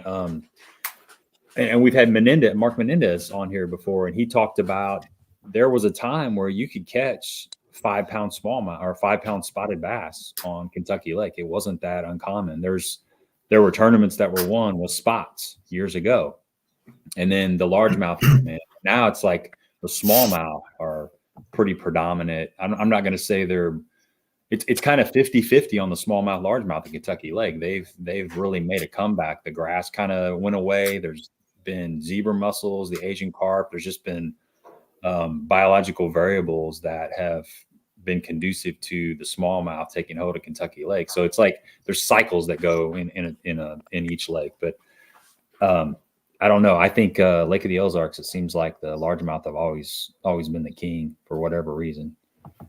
Got a question for you. You going to be at Table Rock on the 17th? Brock, man, I'm fighting it, dude. I want to go so bad. I'm going to be fishing the LBL division of the BFLs for sure. My goal is to qualify for the regional, ultimately make that All-American. I talked to Spencer about that. I really want to get into that All-American really bad, but I want to do another division, which might be the Illini, because their regional is La Crosse, and then the LBL's regional is Pickwick. But I think the Ozark division is also Pickwick. But having said that, it's been a long time since I fished a tournament, so I'm seeing that first tournament coming up, and I'm really wanting to be a part of it. So I'm not 100% sure. I haven't ruled it out, but I'm leaning towards no right now. I'm trying to do a trip to Pickwick, and we're going to go to Bull Shows next week. JB and I are going to go down there and jump in the boat with Del Coven and hang out with Gail for like 2 or 3 days. So it's like I got all these things I want to do, but I just don't have the time to do them all. Well, and like you said, if you're going to fish a full season, like financially, it makes more sense to fish LBL if the regional is at Pickwick than driving. Now, granted, right. Lake of the Ozarks is a phenomenal fishery, or the Ozark division is a phenomenal division, but 4+ hours that way versus. Well, it's like 5 to Table Rock for me. It's 2 for Kentucky Lake, and Yeah. and here's the kicker. So there's the one of the BFLs are stacked on top of each other. So there's an LBL and an Ozark that are on the same day. So and the Illini and the LBL don't have any conflicts. The Illini starts a little bit later. In the it doesn't year. usually start till like April, May. Yeah, but I still think I'm not 100% sure. I'm still thinking I may slide down there. The Illini starts out late in the year because if you're going to be miserable fishing in Illinois Lake, you might as well be warm at least when you're doing it. Yeah, it needs to be 95 degrees, humid, miserable, and you're fishing for one bite. Right. I'm kidding. Illini. No, you're not. No. Yeah, you like the pain. What, Wren, Shelbyville, Kaskaskia, Shelbyville? Is that how it's good? Honda. You got to throw Honda in there. Yeah. Honda, yeah. Well, okay, so Lusk, you got Lusk Creek, with the 75 other guys that are in the tournament in Lusk Creek. Yeah, that's the Lusk Creek tournament. And then you'll have 20 boats that'll run all the way to the dam. If they let you lock through, there'll be guys that run to Tennessee and the Cumberland, but that's sometimes they don't. I've had some of my best tournaments in my younger years fishing down there and just hauling all the way up to below Kentucky Dam on the Tennessee River there, and that was a blast. I've always had fun fishing the Ohio River at Golconda Lake. Yeah, it's tough. I enjoy it. It is. If you're a flipper and dirty water, shallow water fisherman, like it is a flipper's dream. But you might not be flipping for a lot of bites. You're just flipping for practice. I don't know for those guys that would run way up to Barkley or to Kentucky Dam. That was a little more traditional river fishing, like offshore stuff, or before electronics went crazy, but the channel markers with the poles and the rocks at the base of them, just real obvious stuff like that. And that was, it just always made sense. The grain bins sitting on the barge tie-ups next to the grain spots. It's like current break, there's fish behind it. It always made so much sense to me. So that was always a seemingly easy place to fish before I think Gary and everything went nuts. I think Gary has the best idea I've ever heard for eliminating the pleasure boat traffic on Lake of the Ozarks. He says, why don't they stock muskie in Lake of the Ozarks like they did in Kincaid? Or piranhas. That would change things, yeah. Yeah. One of my stories from fishing the Ohio River back when I used to run around and fish a lot as a co-angler, I remember fishing the Ohio River, and my boater, he was like, "Oh man, we're gonna smash them." I just caught all these fish in practice. Well, one thing we figured out that day was in practice on the Ohio River, you don't set the hook on fish because there's just not a lot to go around there. So I don't think either one of us caught a bass that day. So that was my takeaway on the Ohio River is if you're gonna go up there and practice, make sure you don't stick the fish to the park. That's all of Southern Illinois. Ozarks, you let her rip. If you get the right cast on the Ozarks in practice, the odds of making that. Now, I'm not a Hibden. They could probably repeat that cast, not set the hook. That's different level stuff. But I'll let it eat on the Ozarks practicing all day. It doesn't matter. But yeah, you go to Wren Lake and you fish. You find some fish. You don't set the hook. I always remember fishing the Tri-County Bass Anglers as a 16-year-old, 15-year-old. You get back to the motel room after your practice day, and that's a topic of conversation. So did you guys set the hook today or not? It's like, I didn't realize till I grew up and fished a bigger lake that was not a thing everywhere, but that's a weird practice. Yeah. You can't take a chance. I remember, so we were fishing getting ready for a team trail, ITT over there. And it was like 5:30. We hadn't found anything. We'd run all over the Ohio River. We went into Lusk. Well, Lusk was like our backup plan. You can always go into Lusk and at least catch a couple to salvage some points, right? Or be around them at least. So there's nobody left in the boat ramp as we go by. we run back in Lusk, and like 15 minutes in, we had like 20 pounds in Lusk, and only set the hook on 5 fish, and went down and just started getting bites everywhere. It's like, oh God, here it is. We got in there the next morning and never had a bite. We thought we were going to walk away with that tournament. And they just I think they pulled up all at like 5:30, 6 o'clock in the evening and to feed, and that was it. Was it done and over? I probably haven't been there in 15 years, probably, but I'm sure it looks a lot different than my youth going down and fishing around there. There's still stumps there with prop marks on it, I'm sure. Yeah, they have carp. Yeah, there's a lot of carp in there supposedly. Yeah. I haven't been in a long time either. Betha said Moorhead caught a 6.15 pound spot. I guess that's Kentucky Lake, probably. No, on Ozarks. Is that what he said? Yeah. So, yeah, here you go. Wow. FLW series. Dan Moorhead has a tank spot like holy cow! I was thinking he was talking Kentucky Lake. That's a tank. That's a giant. Paul says, I don't know if he's just jabbing here, but he might be state record muskie out of Lake of the Ozarks. I believe him. Second smartest guy I've ever met. Okay, yeah, it's got to be true. It's probably still in there too. Who's the first? It's probably getting so big because it's eating people's toes. I keep your feet. I heard it starting to chew on stainless steel props, so I keep your motors out of there. Yeah, it's like a giant Colorado blade. Boom. This is no joke. Let's give something away. Let's give something away. I want to look at. So we're gonna give a couple things away from Cave, Bait Cave Customs. Sorry. So let's pull. I got this pulled up. Let's kind of look at that. That's kind of a new. I'm not real familiar with a lot of their stuff, so I was kind of looking through it earlier. We got a lot of cool plastics. That Dirk's jig's a real popular jig. I saw that Dirk's trailer on there somewhere. Talk a little bit about some of their stuff, Spencer, because it's kind of new to me. What's some of your favorite stuff to throw? So right now, like primarily, there's 3 baits, and I've got them here for you guys. I'll just kind of show them off a little bit here. Hang on. Right now, the Dirk's Crawl. This is just a phenomenal trailer on a little bitty, dirt jig or some kind of finesse jig. The whole key too with this trailer is these pinchers, they float up really good when this is down there on the bottom.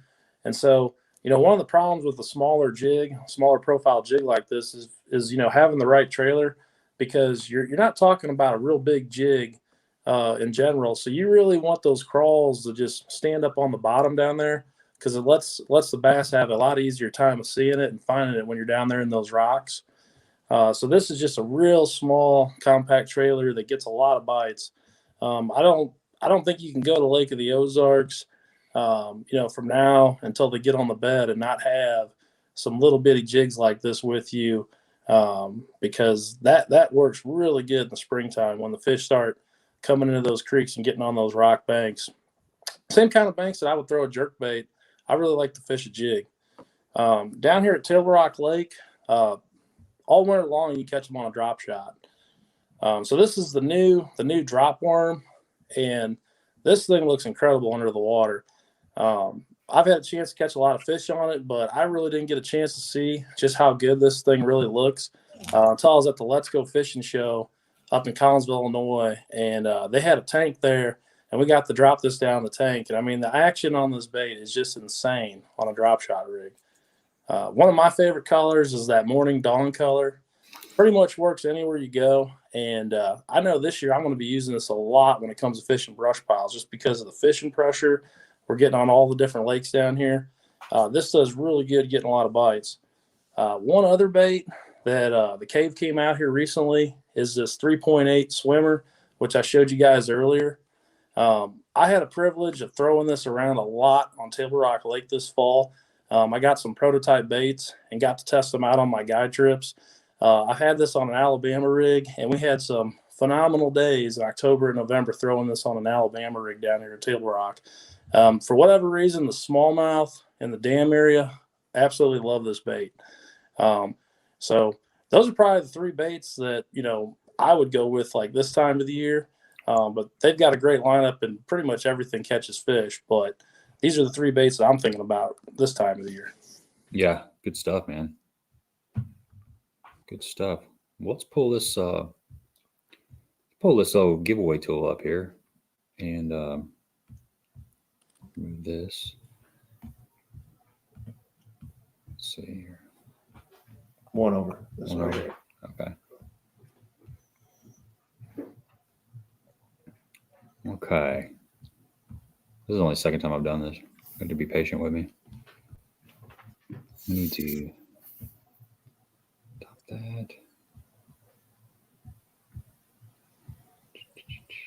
I got 100% confidence in you. I can do it. It's just going to take me a little bit. I don't have a clue what you're doing.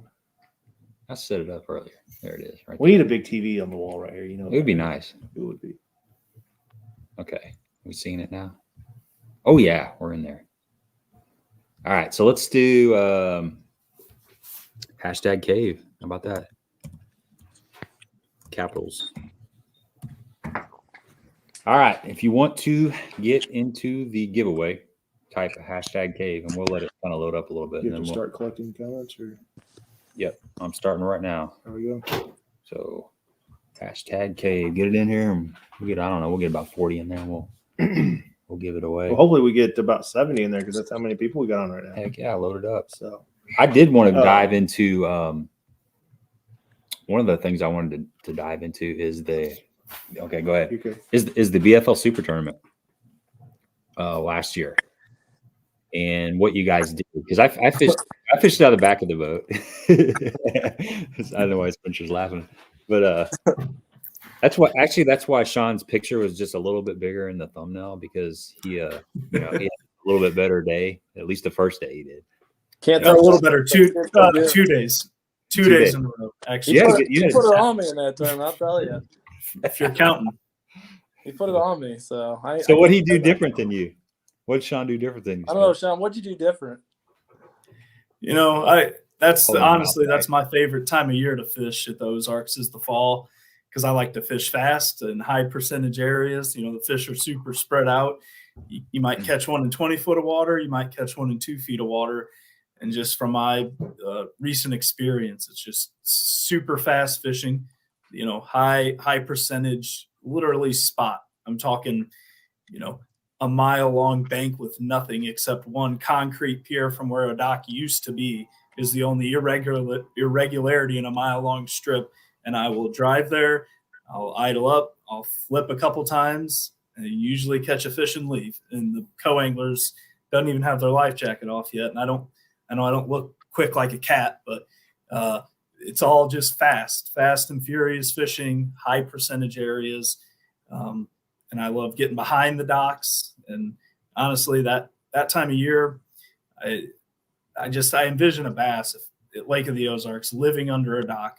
And if they're hungry, where are they going to go? They're going to go up to the bank, generally behind the dock to feed. So yes, you can cast at the docile, kind of sitting still fish way up under the docks if you're skilled to do so. But I just feel like if the fish do move shallow, it's because they're going up there to eat, or they're pushing bait fish up there, looking for crawfish up there. So high propensity areas with active fish that are super shallow. So I'll go in and out of docks. LiveScope, I'll see a brush pile off the end of the dock, and I'll pick up a Chomper's eraser jig and flip it in there. And I might catch one in 15 or 20 feet of water because I just happen to see the brush before I get to it. But that's all I do, fast and furious. A lot of people like skipping a jig back behind the docks.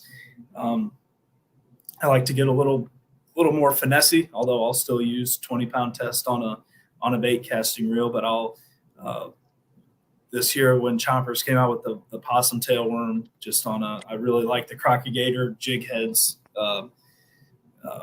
Paired that up and just skipping it. I can skip that pretty good up under the docks and behind the docks. And yeah, not as traditional with my bait choice when it comes to skipping, but I just like the different presentation. But just fast and furious fishing behind docks, coming out to the front of them. If I see brush with the LiveScope, I'll flip into it. But it's never extended periods of time, because that usually when you find one, you find quite a few that time of year. So I know Spencer was on the big fish bite. what did he say? I swung for the fences, or struck out, or whatever you want to say. So that was slow and steady. Even the second day, I didn't have the best day, but still, actually, after day one, I was so jazzed up that I had made the cut for day two that I didn't plug in my batteries correctly, and I have a dedicated lithium battery for my LiveScope, and I didn't charge it. So I wake up Sunday and I boat over to PB2 for these tournaments, and I get to PB2 and turn all my stuff on, and my dedicated LiveScope graph up front starts flashing low battery first thing in the morning before I even took off for the day. So I was so that was actually it was kind of refreshing to a degree to fish day two of, I was going to make my money back and I could just go fish without worry about having that, and still caught a limit. And yeah, so it felt pretty good. Felt good to, top 20 in the super tournament with 140 boats. Some really good fishermen. And when you look around on day two and there's, family full of Hibdons and Spencer, real good fishermen. You got Spencer and Nick Alt, and you got, so many. It's cool to be around. There's not many lakes in the country where the day two of a BFL is consisted of, world-class fishermen, not just good Ozark fishermen. So it was fun. And the tournament within the tournament where you get to meet your friends, to me, is always just as important as the big picture. So beating Spencer 2 days in a row is something to be said about that. Like, He just as good as it gets. poke the bear. Let's give some stuff away here. I'm gonna hit the draw. You ready? all right. Here we go. Let's draw it. See what happens.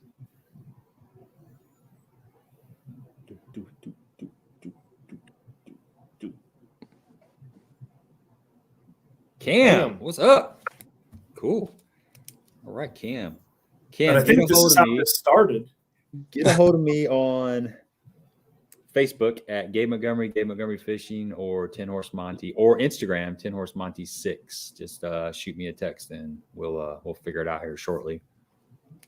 What's cool about those 2-day derbies too? Congratulations, Cam, by the way. Is that second morning when you're down there just kind of waiting. It's almost well, I don't know. It's like, I don't want to say the best of the best, but it's a different feeling. The dust is settled and it's like quiet. Typically, if you show up a little bit early, they let you take off a little bit early. It's just it's a cool feeling. Yeah, and like I said, you look around and it's a lot of really good guys that, but it's almost like pressure's off, especially when it's only 2 days. It's like, all right, I made it here. Let's just go fish. And you're gonna get paid, right? Like, yeah.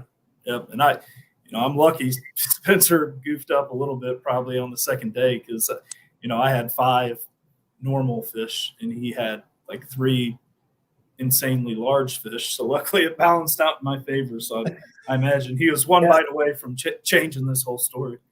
Well, and that tournament too. Those fish threw me for a loop on the second day.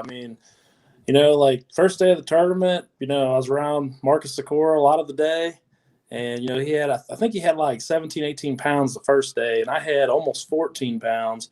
And I had one that was almost pushing 6 pounds and a 4-pounder in that bag. Mm-hmm. And, they were glued to the brush the first day for us. And I LiveScoped that big one on a jig. He's almost like 6 pounds and pretty much LiveScoped everything, the first day of the tournament.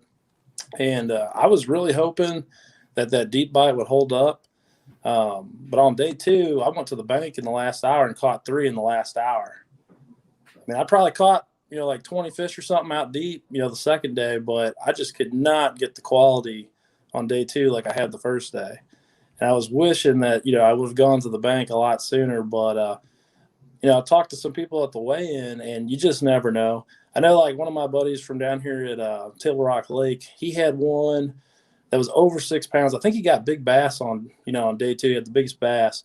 I asked him how he caught the fish. He said, "Oh man, I caught him, like 25 foot deep at like 10 minutes before weigh-in." So you just never know sometimes. Yeah, I was on a good little streak that time of the year. I was the weekend before that. It was the charity tournament there out of PB2, and fished with my wife, which I do often. She's a phenomenal person in general, and fishing. she does hold her own and helps me out quite a bit. But we boated like 15 keepers that in a one-day tournament the weekend before, and we were like the third boat to weigh in, and they had a special prize for guy-gal team, and the team that weighed in before us had like 19 and a half pounds, and it was a guy-girl team, so I was all pouty and angry that, we had right at 15 pounds, and I was like, drove the boat back home, didn't stick around right away for the awards after because I was just angry. I was like, man, we stink. Lost a couple big ones. I was like, we should have done better. And then you go put the boat on the lift and drive the truck over to PB2, and you're sitting there and calling out checks and 120 boats, and we finished, I think, 7th or 8th place or something. But it was after an hour and a half of me being a little baby, thinking, just because I saw another guy-girl team that beat us, because that's what we were always striving to do. And I was like, all right, maybe I'll be okay for the BFL next weekend, because there was only 120 teams. I think there was only 20 limits weighed in. I was like, I caught 3 limits today. I was like, so that gave me hope, and I actually just stayed down there the rest of that week and kept fine-tuning that kind of tactic, and it paid off pretty good. It takes a big man to admit that we paddle a little bit after a tournament. Oh, I did. I was angry, and that was the middle of September, big waves. We weighed our fish in, threw them back, didn't even take a picture together with my wife, which I thoroughly regret now. And, drove back in the big waves back to our condo, and was just a little angry. And then I same instance with Spencer, I get back to BB2 and see that my wife and I beat Jay Beffa and another, fisherman with him, and that we beat him. So instantly that was a little bit of a relief, and then cashing the check was a little bit better. So again, anytime, that's my favorite part of some of this stuff is competing, like the competition within the competition, and being able to just kind of talk a little crap leading up to and after these events with your buddies that are out there competing against you, which was the case with Spencer when you aired our little tussle jokingly after day one, which was kind of funny, when had a lot of people coming up to us questioning if we really hated each other or not. You don't know. Yeah, I will say one thing though. I was like super rusty for that tournament. I mean, you would think as a fishing guy, you should be on the top of your game as far as your fishing goes. I was fishing with a bait caster, and I hadn't even picked up a bait caster in like 5 months, because down at Table Rock we pretty much lean heavy on light line and spinning tackle. So I remember I got 1 day to practice up there for the BFL Lake of the Ozarks. And I went to like the first dock and went to flip out there with a bait caster. I was like, oh my God. Like I had lost, like so much of my ability to skip docks, fishing down here on Table Rock. But yeah, I mean, that tournament, I leaned real heavy on the electronics for that, because I had a half day to practice. And my whole strategy going into that tournament was I was going to find as many brush piles as I could the day before. And it almost worked out, but those fish up at Lake of the Ozarks, they'll do a 180 on you. I know, the night before the tournament, there was a lot of dock talk around a topwater bite going on, because that's something that always goes on at Lake of the Ozarks in the early fall like that, as a topwater bite. And I heard of people going up the river and making these big runs and just smashing them on topwater like all week. And a lot of those people, it just did not work out for them. They did not have any fish come the first day of the tournament. So you just really never know what to expect going into an early fall tournament at Lake of the Ozarks. Yeah, that's where people catching them like 30 feet deep, off of bluff ends, brush piles and stuff. Yeah, and so that tournament, I would literally stop on a brush pile on a bluff end, and I'd catch one. And the next one I caught was in 2 feet of water, and like being there all week, man, that's just time on the water is the key.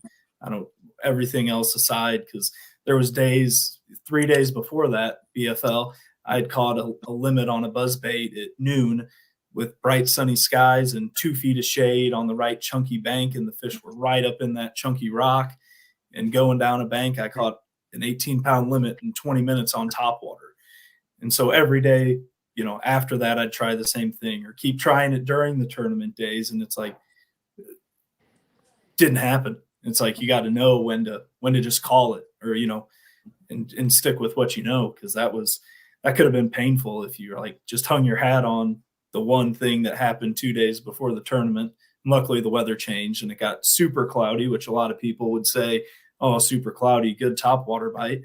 My experience is when it is warmer and it's topwater bites just starting, it's the sunniest days in when the shade hits the exact right spot for a long stretch of the right chunky rock, not necessarily cloudy, scattered everywhere, concentrated up in that shade. So, but yeah, that time on the water and that week leading up to it, and the Bass Bash after that, and maybe not so much the Warrior William tournament where my wife and I did all right, but just in general, I think that's my favorite time of year to fish at the Ozarks. And I'm not going to get to I was supposed to fish and travel with Spencer this year to do all the Toyota Series tournaments, the Ozark, Grand Lake, Kentucky Lake, but work comes up sometimes and changes your plans. But I'm definitely already signed up and guaranteed for that Toyota Series end of September, Lake of the Ozarks.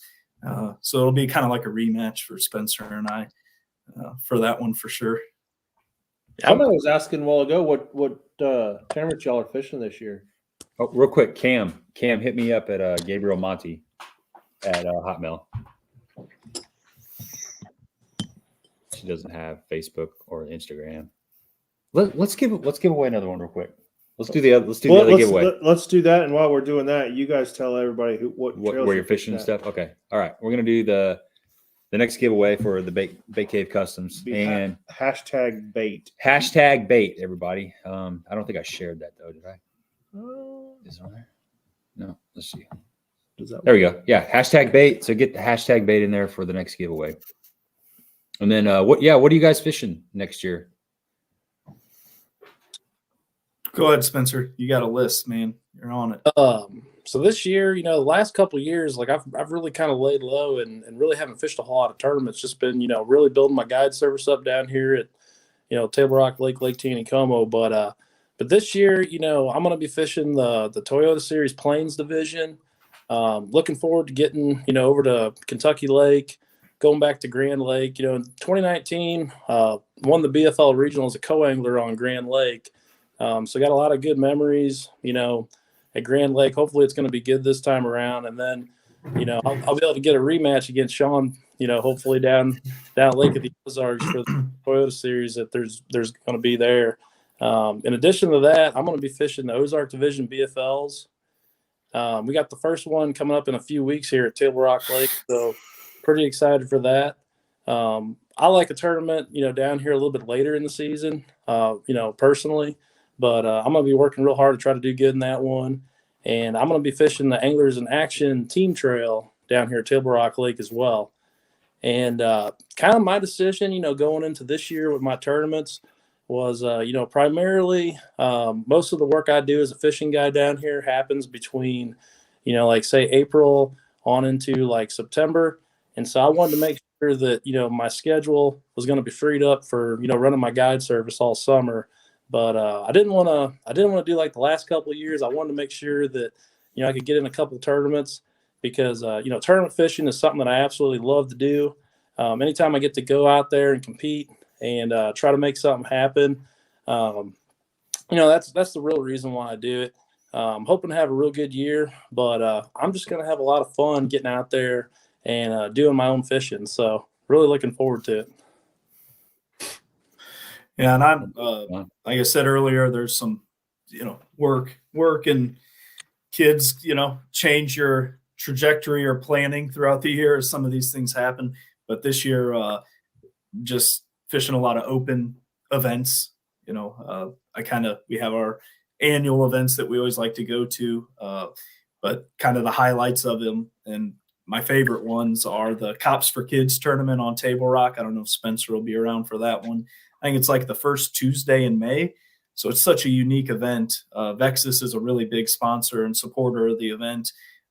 Usually have close to 200 boats in it, and it's on a Tuesday, which is super cool to be able to go to Table Rock and practice on a weekend and on a Monday and fish a full tournament on a Tuesday when it's nothing but fishermen out there. So my buddy Brad Meyer and I, the Table Rock legend that I know, we always get into that one. And then I'll fish in the spring Big Bass Bash with my wife. She usually does pretty good in the running for the women's side, big bass. So I always enjoy doing that with her. Different charity events throughout the summer. Then getting into the fall, like Spencer said, that Toyota Series tournament. And honestly, my whole summer is going to be putting more brush in the right places and fine tuning my craft to do as good as I can in that tournament. Because that's my best time of year to fish. The best people in that tournament are the same people that we fish against all the time at Lake of the Ozarks. So it's shouldn't be anything too uncommon for the level of competition that we're used to seeing every weekend in all these tournaments. So I'm really got that one pegged and excited for it. And then lastly, and we can even talk about this a little later, I could talk about it all day, but second weekend in October, we have the Warrior Williams tournament that we put on out of Red Oak Resort. My good friend, dear friend, Billy Aubuchon had a son that passed away from Rett syndrome. So we're feverishly trying to raise money and awareness for that cause. We donate back to some really good things throughout the year to help other families that have a child with Rett syndrome and trying to make their lives easier and more comfortable and help their ability to connect with these kids. So we're I think this is going to be about the 7th year, every year bigger and better. You got Brad Meyer, Charlie Schill, Harvey, Jay Betha, you got Shadalac Shad DeBoer, Billy Aubuchon, the one that started it. My wife, everybody's wife on top of that helps put on this just tremendous event. And I know, Gabe, you got to go last year. But honestly, all the fishing I do, all of the networking I do throughout the year, I feel like it's just culminating in that event. With the support from Vexus and Sport World Boat Center and Crock Gator. Joey has been just a tremendous help for those that went last year. She made special edition baits for our tournament with a little purple in them, which is the Rett syndrome awareness color. It's just a Purcell Tire, the folks at Red Oak, they let us put on such an amazing event. We got Anglers in Action that runs our weigh-in now and brings a different level of professionalism to the event. So yeah, Charlie and Big Al and Randy, they're such a big help with facilitating the weigh-in side of things, which really beats me cutting my day 2 hours short to come up and set up a tent and a weigh-in to weigh in all the boats. So we cap it at 100 boats. This past year, I'm pretty sure we hit 100 with about 4 weeks out before the tournament, which was pretty phenomenal response that we're getting. Dinner Friday night, really good food. Dion Hibden is I'm penciling him in as our special guest speaker. He's done it 2 years in a row. And for me, the price of admission is worth sitting down and, having dinner next to him and hearing the stories him and his family bring to the table for that event. So take off out of Red Oak Saturday, come back for another amazing dinner after the weigh-in. The prizes that we give away, we have Sport World Boat Center gives contingency money for Vexus boats. We're signed up with a few different boat OEMs on their contingency programs. So a win in our tournament could mean some very significant money for you to take home, but the prizes that go along with it, it's just phenomenal. If you want to check it out and some of the pictures of the past events, you can look up Warrior William on Facebook or warriorwilliam.com. Little William Aubuchon, glad to do this in his honor and help raise awareness for Rett syndrome. And to be honest, it's just become like a mission for all of us that are involved. We start planning the day after the last tournament ends. And I haven't checked in recently, but I wouldn't be surprised if we have 30 boats already. We're going to cap it at 100 again this coming year. And we try to keep it limited just to try to make sure everyone has the best experience possible, that things run smoothly and everyone goes home feeling like a winner with all the raffle prizes and giveaways that we have. So a lot of fishing all year, a lot of opens, a lot of time spent at Fitz's handing out flyers and, talking to different sponsors about how they can help us. And it consumes a lot of our time, but it's totally worth it. And I think I can speak on behalf of everybody on our committee that puts time into this, that best run. I'm going to go out on a limb and say that it is the the most enjoyable bass fishing tournament at Lake of the Ozarks every year from a charity perspective. I can say that without a doubt at this point after the last few years that we've had. So I encourage everyone to go check it out. I mean, we have people that come from Houston, and last year we had some guys from Northern Indiana, all over the country. It's starting to become pretty sweet. So encourage you to check out the Warrior William Project and join us if you'd like to, second weekend in October. Yeah, we're gonna let this run for just a minute more. People, get your hashtag bait, all capital letters. Get that in there. You're gonna win a nice prize package from Bait Cave Customs. I need to find somebody to go down there with me now. It sounds like a hell of a time. It is awesome. Like you said, Sean, it was my first year going down there, and I'm definitely. It's going to be an annual event because, like Jay was saying, the attendance prizes are fire. It's unbelievable the amount of raffle tickets and attendance. Just, I mean, you buy raffle tickets, and there's all these little stands set up, and you put your raffle tickets. You know how it works. It's like traditional like every other place, but the prizes were unbelievable. I mean. And then the camaraderie, like hanging out with everybody. Like you said, Dion. I mean, you killed it too, Sean. You did a great job up there in front of Thanks. But Dion was but I mean, we have Jim and Denise Dill, and they fish separately and have their own little rivalry going. And then you have Joey from Crock Gator, and she fishes with Jack Uxa every year. And then Joey's sister fishes in the tournament with somebody else because her husband fishes with Billy, and it's, I mean, the competition within the competition, and that one is real as it gets, especially when you got Jay Bethel and Shad DeBoer fishing together. But yeah, it's people like you, Gabe, JB, the Tin Horse Monty show, and all the sponsors. Behind me, this banner's a little bit old. We used to have a tradition when you won the tournament, you got the banner with the sponsors on it. So I didn't steal this; I earned it. A few years ago before it got to be as big as it is now. It's going to be a feat to win this tournament with the competition that we have. Billy, maybe you or Jay can comment in the bottom, but this past year, Adam Boley was fishing by himself, and I'm pretty sure he had 23 or 24 pounds by himself in that tournament, which was unbelievable to see. So yeah, there's some really good fishermen. Like I said, all the Hibdons. It's 3 boats of Hibdons competing. Rick Fishback and Terry Blankenship come and fish it. So yeah, there's no shortage. Luke and Gary Burris from Sport World, who, I mean, if you ever follow those guys, they're not insanely active on social media, but they're nonstop cashing checks and winning Bass World Sports tournaments down there. So no slouches up and down the board at that one. And we like it. There's always a lot of conversation about where do you draw the line? Do you allow professionals? Do you put a cap on it?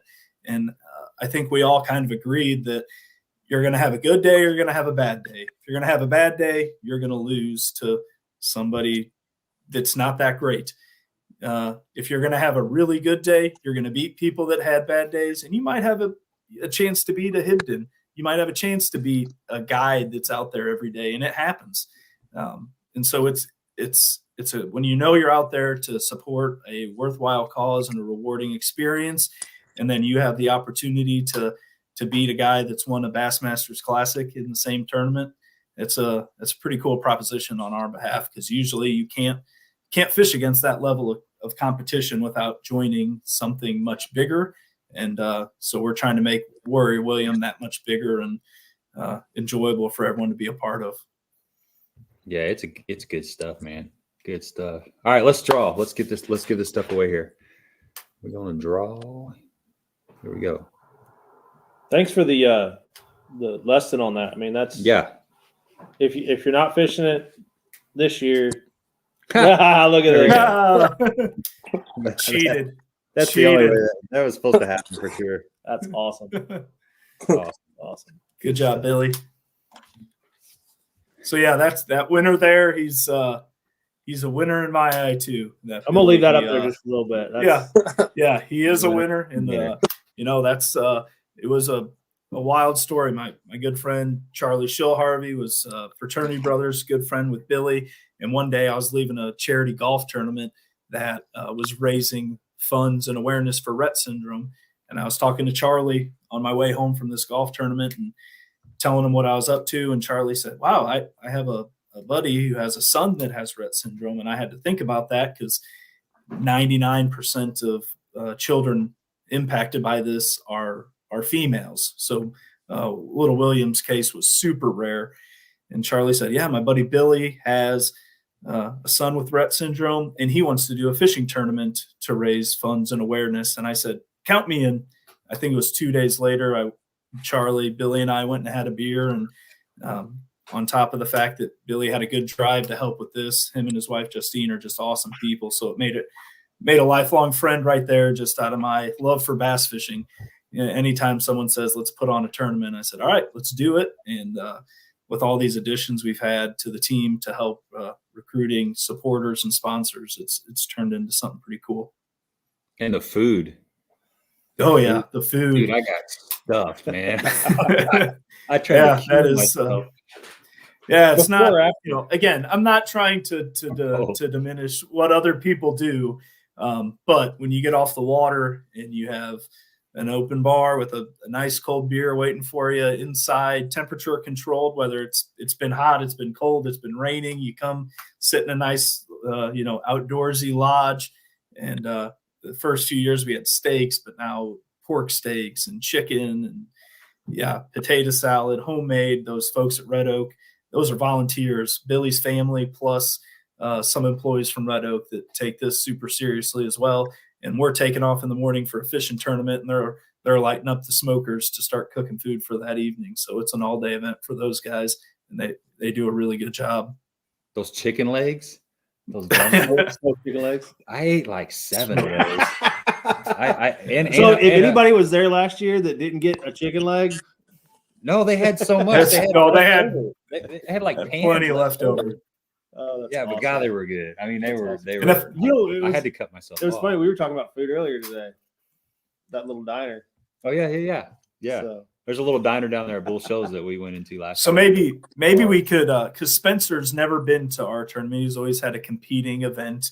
So I tried to get him to come every year, but maybe we could kick off some donations for the event this coming fall and put Spencer on the spot to donate a half day guided fishing trip at Table Rock or Taneycomo, and is a raffle or attendance prize for our tournament in October. So you're really not out your half day until 2025 probably.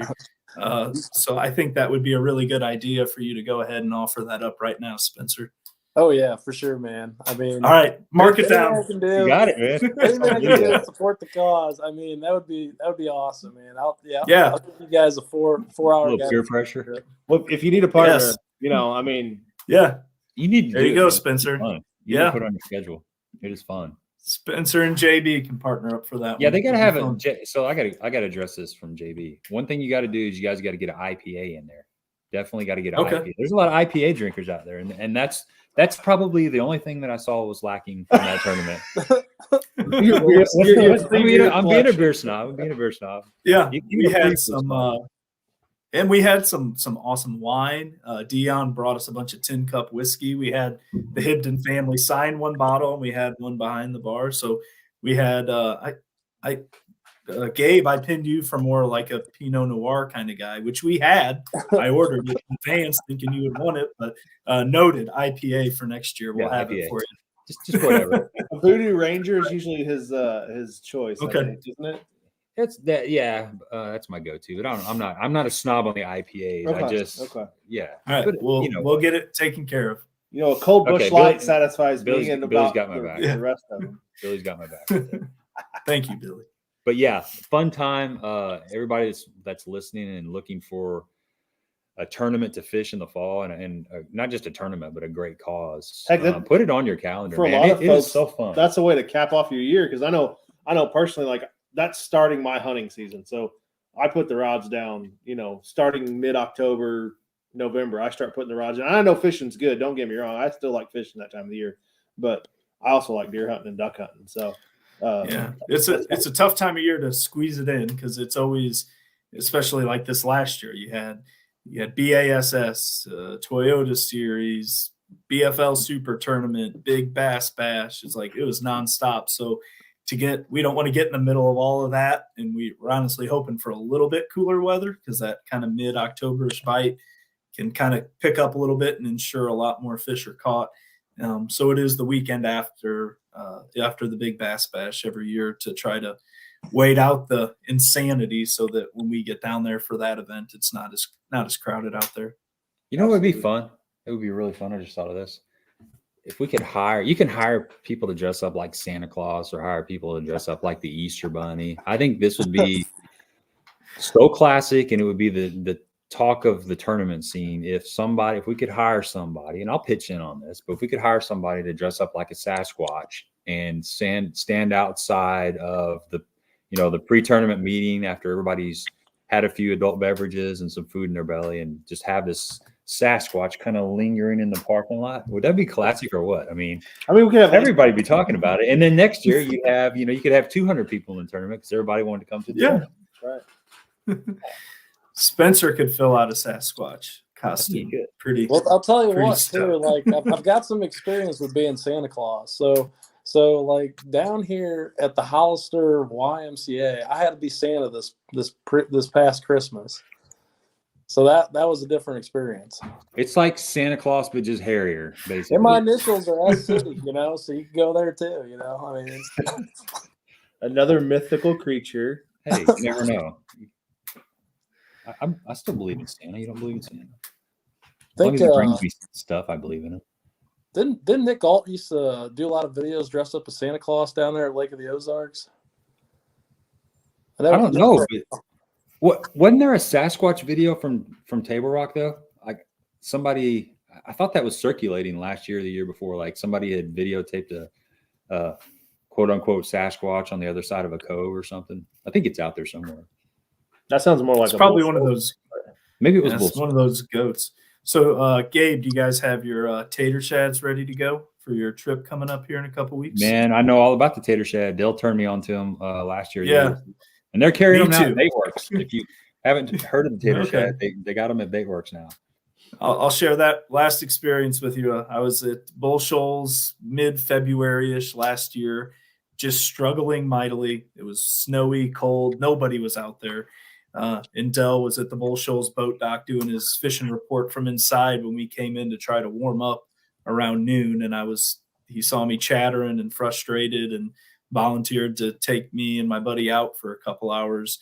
And just like Table Rock, once somebody shows you how to do it, it's just like a light switch goes off, and it was awesome. So I'm excited for it. If you've never fished with Dell, it's a first class guy. You're gonna have a great time. It's an experience. Let's just put it that way. Dell's a good dude. Yeah. We went down there. Yeah, it's starting to be our annual winter trip. We went down there last year, and if you guys are looking for not only a great guide but a great time in the boat, like Dell is first class all the way.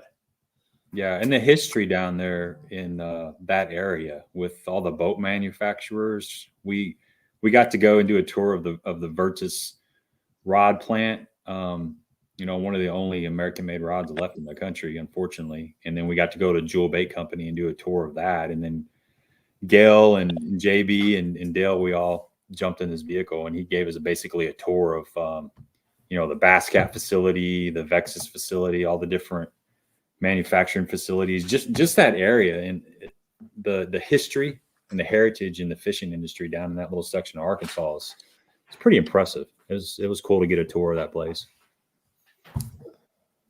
And the fishing. Yeah. You caught a fish at what, 80? How deep is your deepest fish? 86? 87 feet. Like a largemouth bass at that depth. And we were seeing them in over 100. It was wild, where it was like crappie up top, bass right at the thermocline, underneath the shad were the walleye, and just watching all those layers vertically and chasing loons around. And that, man, he taught me a lot in a very short period of time and saved the rest of my trip. That's for sure. I'd like to think I could go out and replicate it, but I don't know if I could. Like, even sitting there in the boat with him for a full day, I don't know if I could go back out and do it again Well, you got to put time behind the wheel, Yeah, scanning until you find what you need to find, and then you can start fishing. I know I try to replicate some of like simple stuff back home, and there's nothing like bull shoals. So no. We have a winner, Champion Boats Community. Congratulations. 113 was the number. Hit me up on Facebook, Gabe Montgomery Fishing, or 10 Horse Monty, or Instagram, 10 Horse Monty 6, and we will get you taken care of. And by the way, if you're in the market to buy some baits, I mean, we've been iced in, snowed in, and cabin fever and stuff. Go check out Baitworks. You can use the code THM10 and it'll get you 10% off your first order. They got a bunch of new stuff coming in. They got the tater shads like we talked about. Go give them a look. And if you're in the Springfield area, definitely stop by there. They're very well stocked. It's a great place to spend $200 or $300 for sure. So you might want to take your wife in there with you so she can keep you in check. yeah, I know. And shout out to Bait Cave Customs, man. Thanks for putting that together, Spencer. That's awesome. It's always cool when we have a guest and they just, hey, they shoot you a text and like, hey, this company that I'm working with, they want to be part of the stream and give away some bait. So I really appreciate that.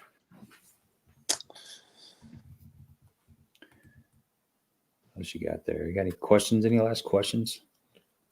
I got nothing. You got nothing? I'm just ready to go. I think the boat might hit the water this weekend. I'm going. If I get a chance. I'm going Sunday, Monday, and Tuesday, if at all possible. So I'm getting behind on content too. I'm running low. I'll be at the Ozarks Friday through Sunday. So if you see a short guy out in a aluminum Vexus, come say hi. I always like talking fishing while I'm out there. And thanks again for having us, and good experience, guys. Appreciate you. Yeah, it's cool to hang out with you guys. So wait, we can't go yet. I do have a couple more questions before we wrap it up. Best side scan find that you guys have ever found? Like, what is something that you've found with LiveScope or with side scan that kind of jumped out at you as being kind of unique or different? I know that's a real random question. I've seen just bridges. Like, probably the coolest thing that I've seen is just random bridge. You're following a car yet? I don't think I've seen a car. You're just following like a creek channel or something, and then there's a. Yeah, I think the cool, and it's an odd one because at the Ozarks you see a lot of boat docks underwater that have sank or pieces of them. But Paul, in your cove, you know where I'm talking about. It just looks like somebody drained the lake and set a boat dock like vertically under the water. And so when you side scan it, it looks perfect. You see piles of boat docks, but there's one that just looks pristine. Like it sank in 30 feet of water and just went straight down and sat in the same spot. And I get a good look at it because anytime I change electronics or change up settings or things on my boat, I'll always go idle by because I have seen this so perfectly so many times that it's like my baseline for making sure my settings are right and what to look at. So it's a pretty unique looking thing. And then on the LiveScope side, my favorite is how it's one thing to see brush, but how when you have it dialed in, when you can tell it's brush in a 5-gallon bucket because you can just like see it. Oh yeah. You can see the shape of it. It's like, it's like, oh, I see something down there. But when your settings are right in conjunction with the water temperature and everything else going on, and you can see the outline of the bucket the brush is sitting in, it's like, that's another one. The same thing. I know where some of those are. So if I ever want to check the validity of my settings, that's something I always go straight to one of those spots to key in on. Yeah, I mean, I pretty much with like what I've experienced, I found a lot of typical stuff, that people find on it. I can't say that I have like any one story that just really sticks out that I can think about. There's a place up at Lake of the Ozarks though, where I got a cove where there's some like railroad ties, and I've caught a lot of fish off those, and they're literally like dead center in the cove. So kind of interesting. That's what's cool about LiveScope. I mean, with side scan and down scan, a lot of times we can get a decent idea of maybe we can narrow it down to it might be this, it might be that, or it's possibly this. But then when you get up there with LiveScope, you can tell what it is, like a railroad tie. When you're scanning, you're like, is that a stump, or maybe that's just a part of a brush pile that's kind of decayed, decayed. But you get that LiveScope down and really get in there and look at it. You're like, yeah, that's a railroad tie. So yeah, I mean, that particular spot, there's about 7 of them like in a row, and I mean these things, they're real good size, and it's like somebody just lined them up perfectly, right down the center of a cove. So you don't fish there often. Just tell me where they are, and I'll confirm that. We'll have to have a little phone chat after this. Right, let the reels juice out. I'm not going to be going to Knoxville. But if you guys are going to Knoxville, anybody on here, Andy, stop by Cumberland Pro Lures and say hi. Stop by Baitworks, Crock, Gator. I think it's going to be down there. It's going to be a lot of companies from this area down there in Knoxville, and I'm going to make it some year. Just this isn't the year. I don't know. I'm trying to fit a bunch of stuff in a short period of time. When I retire, look out. I'm going to be going to everything. You're going to see me popping up everywhere. There's only so many. Dale found a bus at Bull Shows. Yeah. Wow. There's only so many weekends though to like either take off or go somewhere, and I understand the feeling. Like vacation time adds up, and it's just tough. I know Dad and I were talking about going to the Classic again this year, and I don't know if I'm going to make it to the Classic this year or not. Just it's not like it's a long weekend, but it's just I don't know. I'm torn. I want to go. I haven't missed one in a couple of years, and yeah, the Classic is, you've never been, right? Nope. The Classic is, if you guys get a chance to go to the Classic is awesome. So. Oh, Jay said no Baitworks. And no Crock or Gator. Okay. Shows you what I know. That's what you get for assuming. See, that's what I said. It's good to have guys like Jay on our Warrior William team. He always knows everything. Like, he does. He's a fact checker. I mean, he's that person that knows everybody, and he knows a little bit about a lot of people and those kind of things. That's awesome, man. Yes, he does. What's it going to take to win at Table Rock, the BFL, Spencer? What are you thinking? So I mean, I'd say 20 pounds is a good number to shoot for. Pretty much any weekend on Table Rock. I mean, this early in the year, I mean, somebody's going to find them, schooled up under bait and out deep and probably put a hurting on them with like an A-rig or some kind of spoon or an ice jig or something like that. But it might even take more. I mean, we had a tournament a couple weeks ago. Somebody brought in like 24 pounds. Dang. But I think, given the number of boats that are typically in that first BFL, as long as the weather isn't just miserable and you can actually fish, I would think it would at least take 20 pounds probably to win that tournament. Mm-hmm. Where is the Ozark Regional this year? Do you know? So I believe it's at Pickwick, right? Yeah, Pickwick. Okay. That might be a little bit of a stretch to get Alabama guys coming up to fish the Ozark division in hopes of getting into a Pickwick regional. Well, you said Illini is over there too, right? No, the Illini is they're fishing lacrosse. So you'll have all the LBL guys. That's where they're all go is Tennessee River. So yeah. Because, I always think to the BFL seasons in the past when the Ozark Regional was like on Grand. Well, that's a real, that's a pretty short trip for a lot of Oklahoma guys to come fish the Ozark division to try to get into the Grand Lake or Oklahoma, regionals. But I, you'd see a bunch sways the numbers. Oklahoma guys at Tape or, the Oklahoma boys on Table Rock in February is kind of one and done a lot of times. But Sikora came over and fished like the Illini. That's what I was getting ready to say. You see Sikora fishing Galcon. Yeah. What are you doing over there?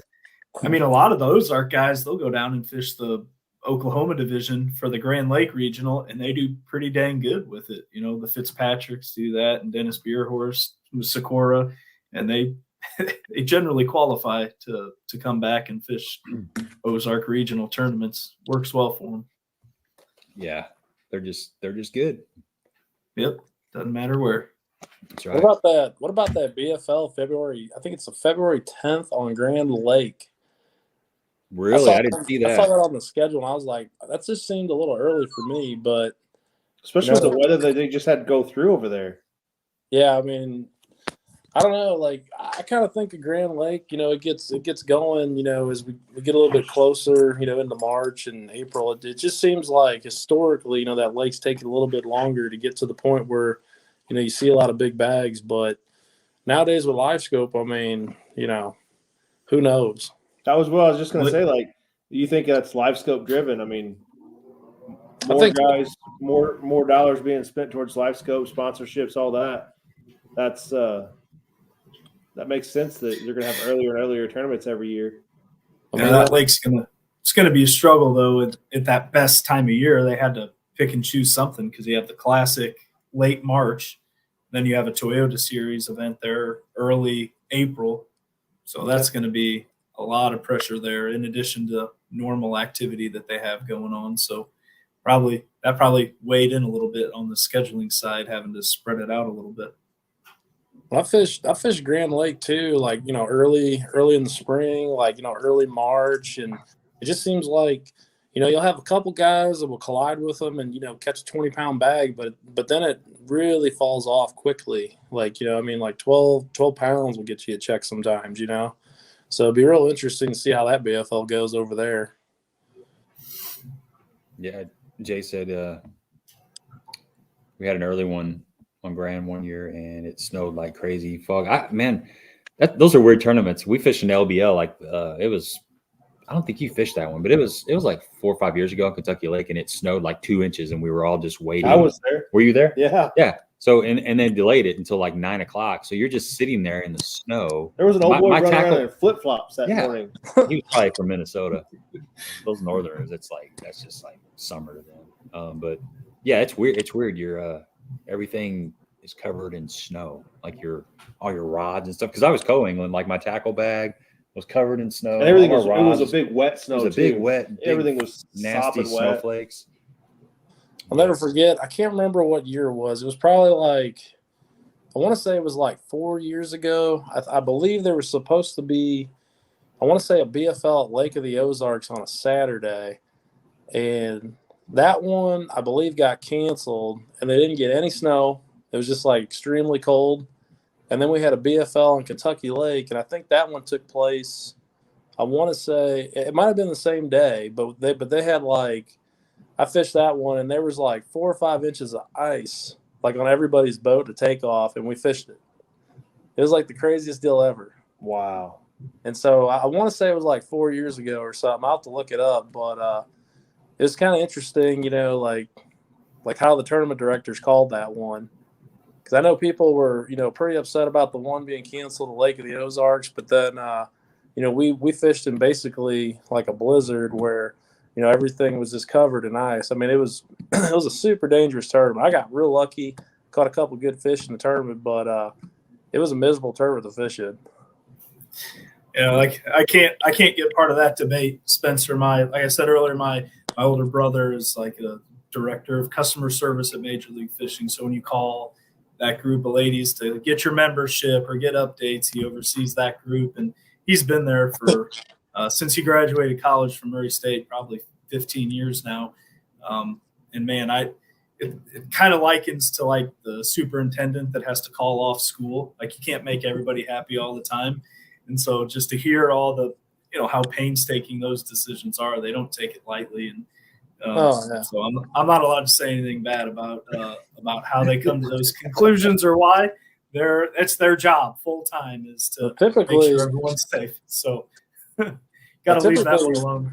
Typically, when it came to BFLs, though, I mean, nothing short of, not being able to get out there and fish. I mean, usually you would fish, especially like, in the olden days, like, you go back like, 10, 15 years ago. I mean, it didn't matter what the weather was doing. Usually, we went fishing. So, Spencer, you're not even 40 yet. You're not allowed to talk about the olden days.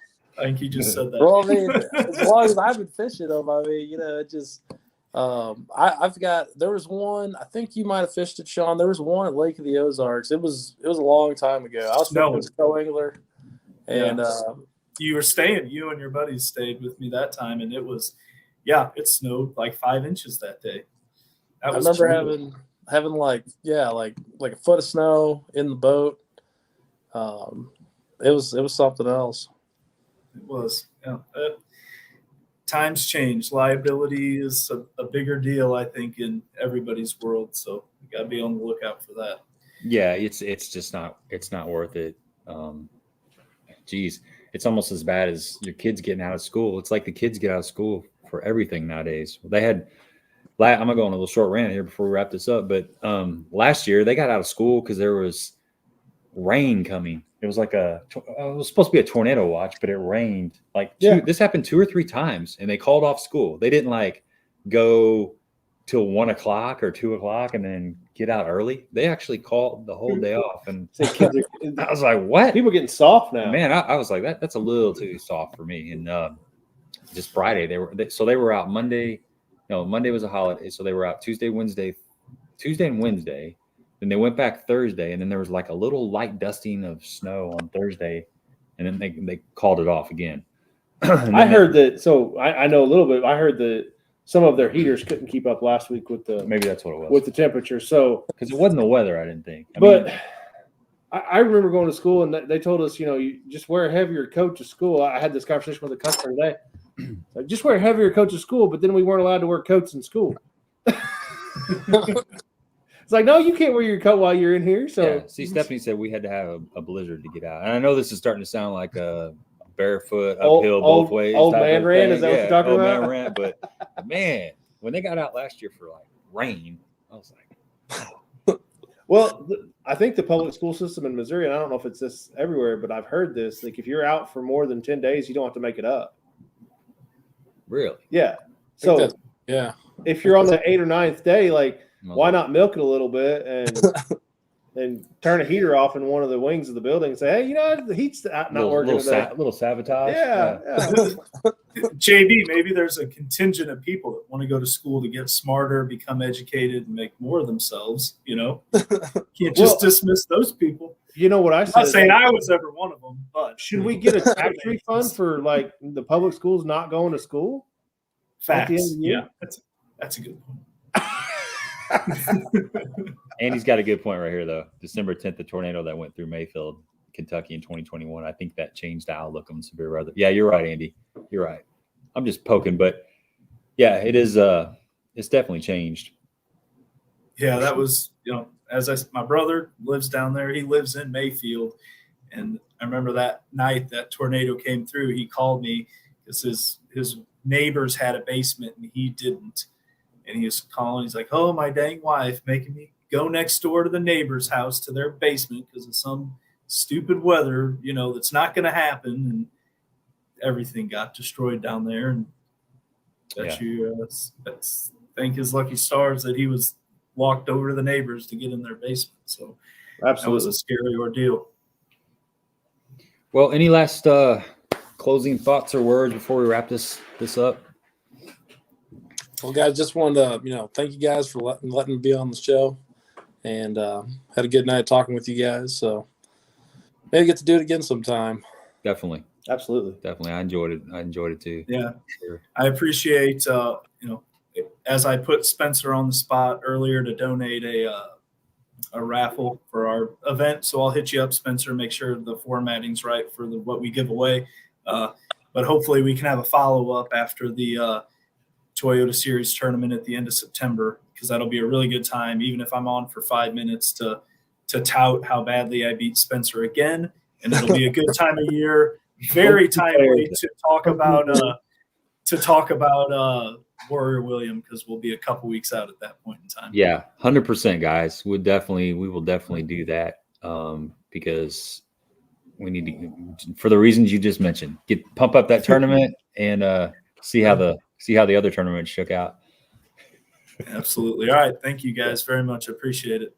All right. Problem, yeah. Everybody on here, we do this every Tuesday night. So love to see you back here next week, and have a safe rest of the week, and hopefully get out in the water. Until next time, we'll see you.